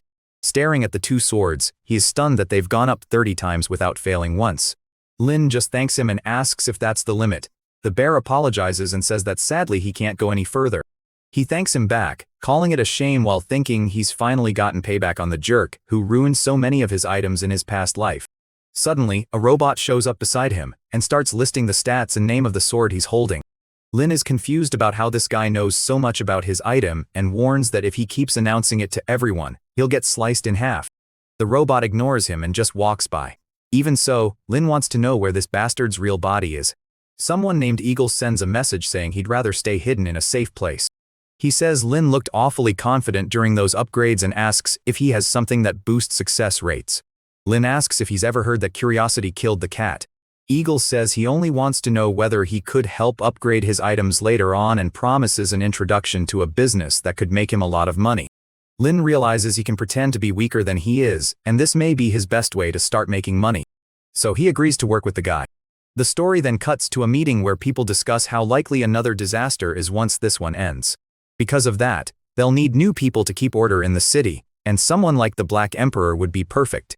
One person objects, saying someone outside the system shouldn't get a role that important. Another, a long-haired man, adds that the Black Emperor's brother is in prison, so picking him would be inappropriate. The old man says it's obvious the whole thing was a setup and no one should stand against him. Once this disaster ends, his brother will be released. On top of that, when they bring in the Black Emperor, they'll accept any condition he asks for. The others think that's too much and ask if they really need to go that far. But the old man snaps that in a crisis like this, they need full cooperation from the strongest people. In prison, Lin teaches his brother how to grow stronger and use different items. Before leaving, he says he's going on a trip and gives his brother a feather of hope, warning him to use it if he's ever in danger. His brother tells him to stop worrying and handle the problems waiting for him. The other inmates watch and realize his brother is the Black Emperor. Once outside, Lin heads for another part of China that's about to fall apart, because that's where he can get stronger. Lin asks the Lord of Desires for the fastest route there. The place is called Bright Media, so he has the details sent over. At an office, a girl tells the boss things have settled down outside and she brought new candidates, but the boss takes the folder from her and says it doesn't matter much. Lin tells her he trusts her judgment and she thanks him. Elsewhere, Lin is already outside the place the company really cares about. Lin asks the Lord of Desires to make sure nobody recognizes him as the Black Emperor. After that he walks in. The same girl introduces herself and asks if he's Lin Lu. He confirms it and she quickly says the boss is waiting. So Lin steps straight into the lion's den. The boss checks his resume, says he's a good fit and asks if he truly wants in. He eagerly says yes, he'd love to join, glad to hear it. The boss says all he has to do now is finish the basic training. Outside the building, everyone starts talking about going overseas. A green-haired man says he'll organize the teams and supervise the whole thing. He's called Mr. Gu, and the group thanks him for helping. He cuts them off and tells everyone to get on the bus. On the ride, a guy in a blue shirt says he heard weird news about Mianjiang City. Another brushes it off, saying the person there is dependable, so it should be fine. Gu tells them to quit whining. Plenty of people would love to get into this company. Elsewhere, Lin keeps following the quickest route to that city. They stop to pick up the rest of the group coming along. Even the local boss joins in the joking. Everyone seems excited and the boss says the flight leaves in 2 hours. Even so, some of them notice everything feels pretty shabby. They ask why they can't take a better vehicle to the airport since this one looks ready to fall apart. The boss smacks them and tells everyone to get in and shut up. Anyone who can't follow orders won't get far. One guy suddenly uses his ability and bolts, saying none of this makes sense. A man with a gold chain tells them not to kill him because he has talent. After that he uses an ability called Judgment Pen. He writes in the air that the runaway can't move, and the man freezes on the spot. The boss praises him, calling his talent amazing. The man says everything he does is for the boss and for the girls they've been training. Lin watches the whole ugly scene in silence. After that, the boss orders everyone to hurry up. Lin is actually excited. He just got here and already found an S rank. When he notices the guy stayed behind, he gets a nasty idea. He plans to wait until the man is far enough away, then have Kaguya and the Emperor kill him. The second no one is looking, he summons them. The target is taken out instantly. The Emperor drops him with a strike to the back of the neck. From the bus, Lin calmly uses his theft skill and steals the ability Audit. It slows an attack that's impossible to avoid. Even with a 12-hour cooldown, Lin knows it's still a great counter skill. Traveling to other cities and stealing new powers is going to be heaven for him. And better yet, in places like this, no one knows the Black Emperor. Against weaker areas, the Transcendent should be more than enough. Ahead of him, some of the guys whisper about killing the armed guards and escaping. A short-haired guy hesitates, but the red-haired one says it's their only shot, otherwise they'll die here. Lin realizes the first guy is scared of being shot. After that the boss suddenly turns and orders everyone off the bus. Certain they're about to be killed, people start begging to go home. The boss warns that anyone who makes one more sound dies on the spot. A girl by the window cries that she has a child at home. A soldier orders her brought out. She's dragged away by the hair. At the same time, Lin activates hermit talent and disappears for a while. Now free inside the city, he decides to check the situation himself. A man meets the boss and praises the quality of the latest batch, adding that the girl will be delivered later as promised. As the man happily heads upstairs to his room, Lin follows close behind. Right when he's about to open the door, someone calls to him. He pauses and gets kicked in the back. He crashes to the floor and a mohawk guy asks what the hell he's doing. Ashamed, the man says it felt like someone kicked him. After that the door shuts with both of them inside. The mohawk guy says it looks like he's planning something, but the man insists he knows nothing. Ignoring that, the mohawk slams the table and orders Lin to come out. Sure, someone is there. He starts showing himself and says the other guy is just an idiot too stupid to notice anything. The boss recognizes him and asks why he isn't with the other prisoners. Lin just laughs and says he found one of the most pathetic klitsch gangs around. The boss warns him to leave this territory now or die. Lin asks if he really thinks he can pull that off. After that the other boss lunges at Lin shouting that he deserves to die, but the Transcendent appears and blocks the punch, then drives a hit into his stomach and folds him. The fat man is launched into the wall, wrecking the whole room. Shaken, the other guy asks what level Lin's talent is, then calls him stupid because he can't outrun a bullet. Lin opens fire, but his armor blocks it with ease. The man sinks into his chair and asks what Lin wants. Lin calmly informs the man that control of the organization has changed hands and that Lin is now the boss, leaving him stunned by the sudden takeover. Sipping tea, Lin says he should already understand what kind of position he's in. The man admits he doesn't and asks who's backing him. He's sure Lin must be a thug from some rival gang. Lin warns him to stop being annoying or get beaten to death, then snaps his fingers to call the Transcendent. It appears and smashes the man in the chin. Even with his collar grabbed, he still growls that Lin won't get away with this, so he tells the Transcendent to help him understand.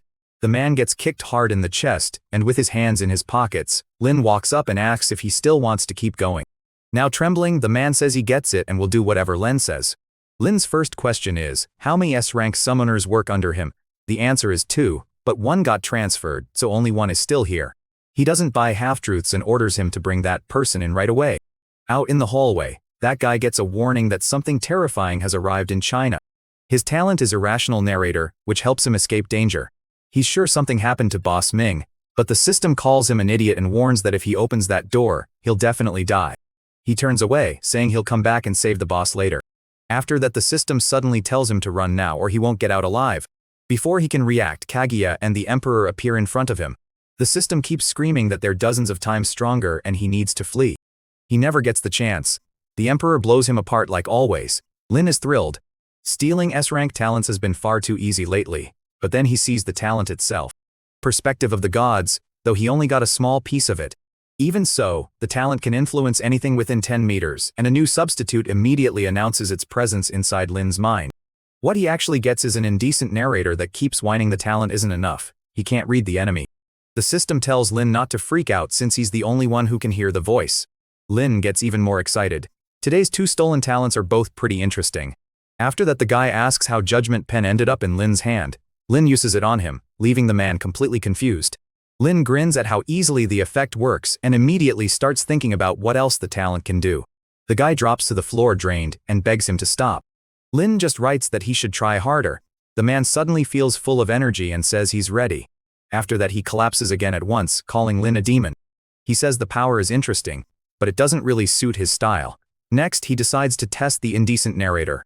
Immediately, he learns Chief Ming has over 90 million in currency, plus 200 heavily armed people under him and more than 672 victims forced into all kinds of illegal work. Lin is impressed.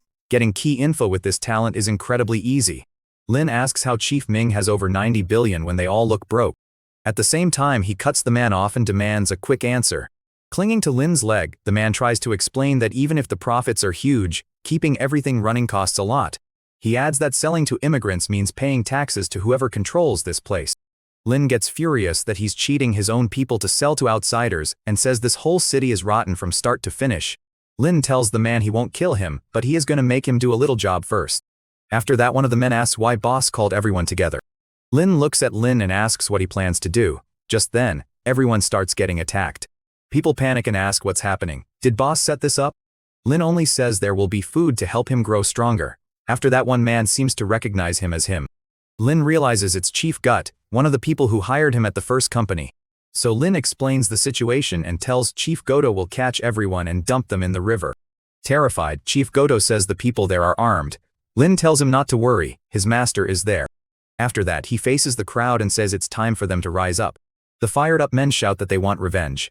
Elsewhere, the fools at the new base are still stuck and can't move. Chief Gun thanks him and asks when he's going back to their country. Lin asks when he ever said that. Gunthank says he just assumed it since Lin had already dealt with the scum in that place. Lin says he wants everyone to know he was never tricked.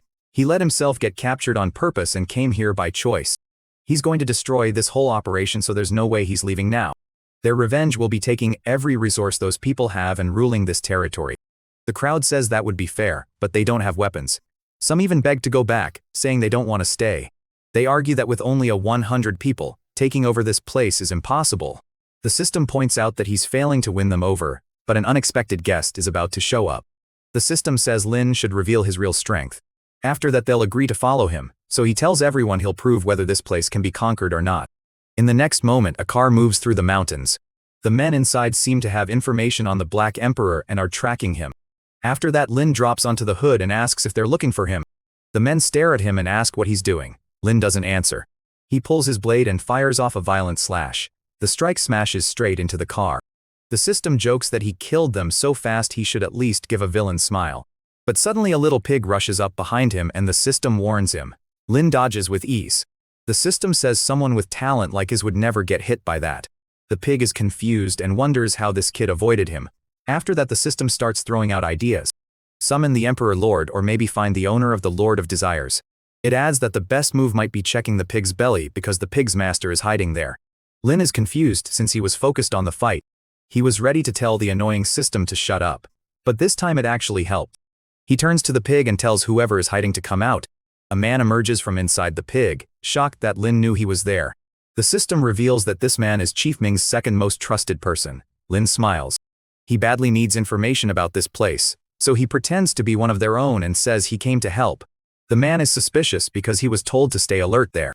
After that, he gives the secret code that only the leader should know. That finally convinces the man and he asks how many people were sent. To calm the man's suspicion, Lin claims that a tiny place like this only needs one person, and later returns to the group after handling the problem alone. He introduces the man as Fanjik Singh and declares they're here to take over Yamen Bay. The man adds that he's from Chief's hometown too. Lin says another huge disaster is coming, and they need to control everything that happens here. Trixing asks if it's like those insects and Lin confirms it. Even so, the others warn that the enemy has plenty of guns, plus some S-rank awakened fighters. Lin suddenly pulls out a Nerf gun. After that, he does a small trick with it. As it starts glowing, he shows them that ordinary weapons can't touch him. At that moment, the man beside him realizes Lin is the Emperor and is stunned. He says that with him here, they have nothing to fear. It'll be easy to conquer everything. The man gets excited and says that if that's true, he wants to help. Chief Jim backs him up, saying things have changed and now they need to become stronger. Lin tells them that once they take this place, everyone will have the resources to evolve faster. That promise wins over the crowd, and their fear gives way to resolve as they agree to follow Lin. With his new force behind him, Lin turns toward Yemen Bay, knowing the struggle for control has officially begun. Lin declares that the conquest begins now, because he intends to cleanse the city of its sins and rise as its king.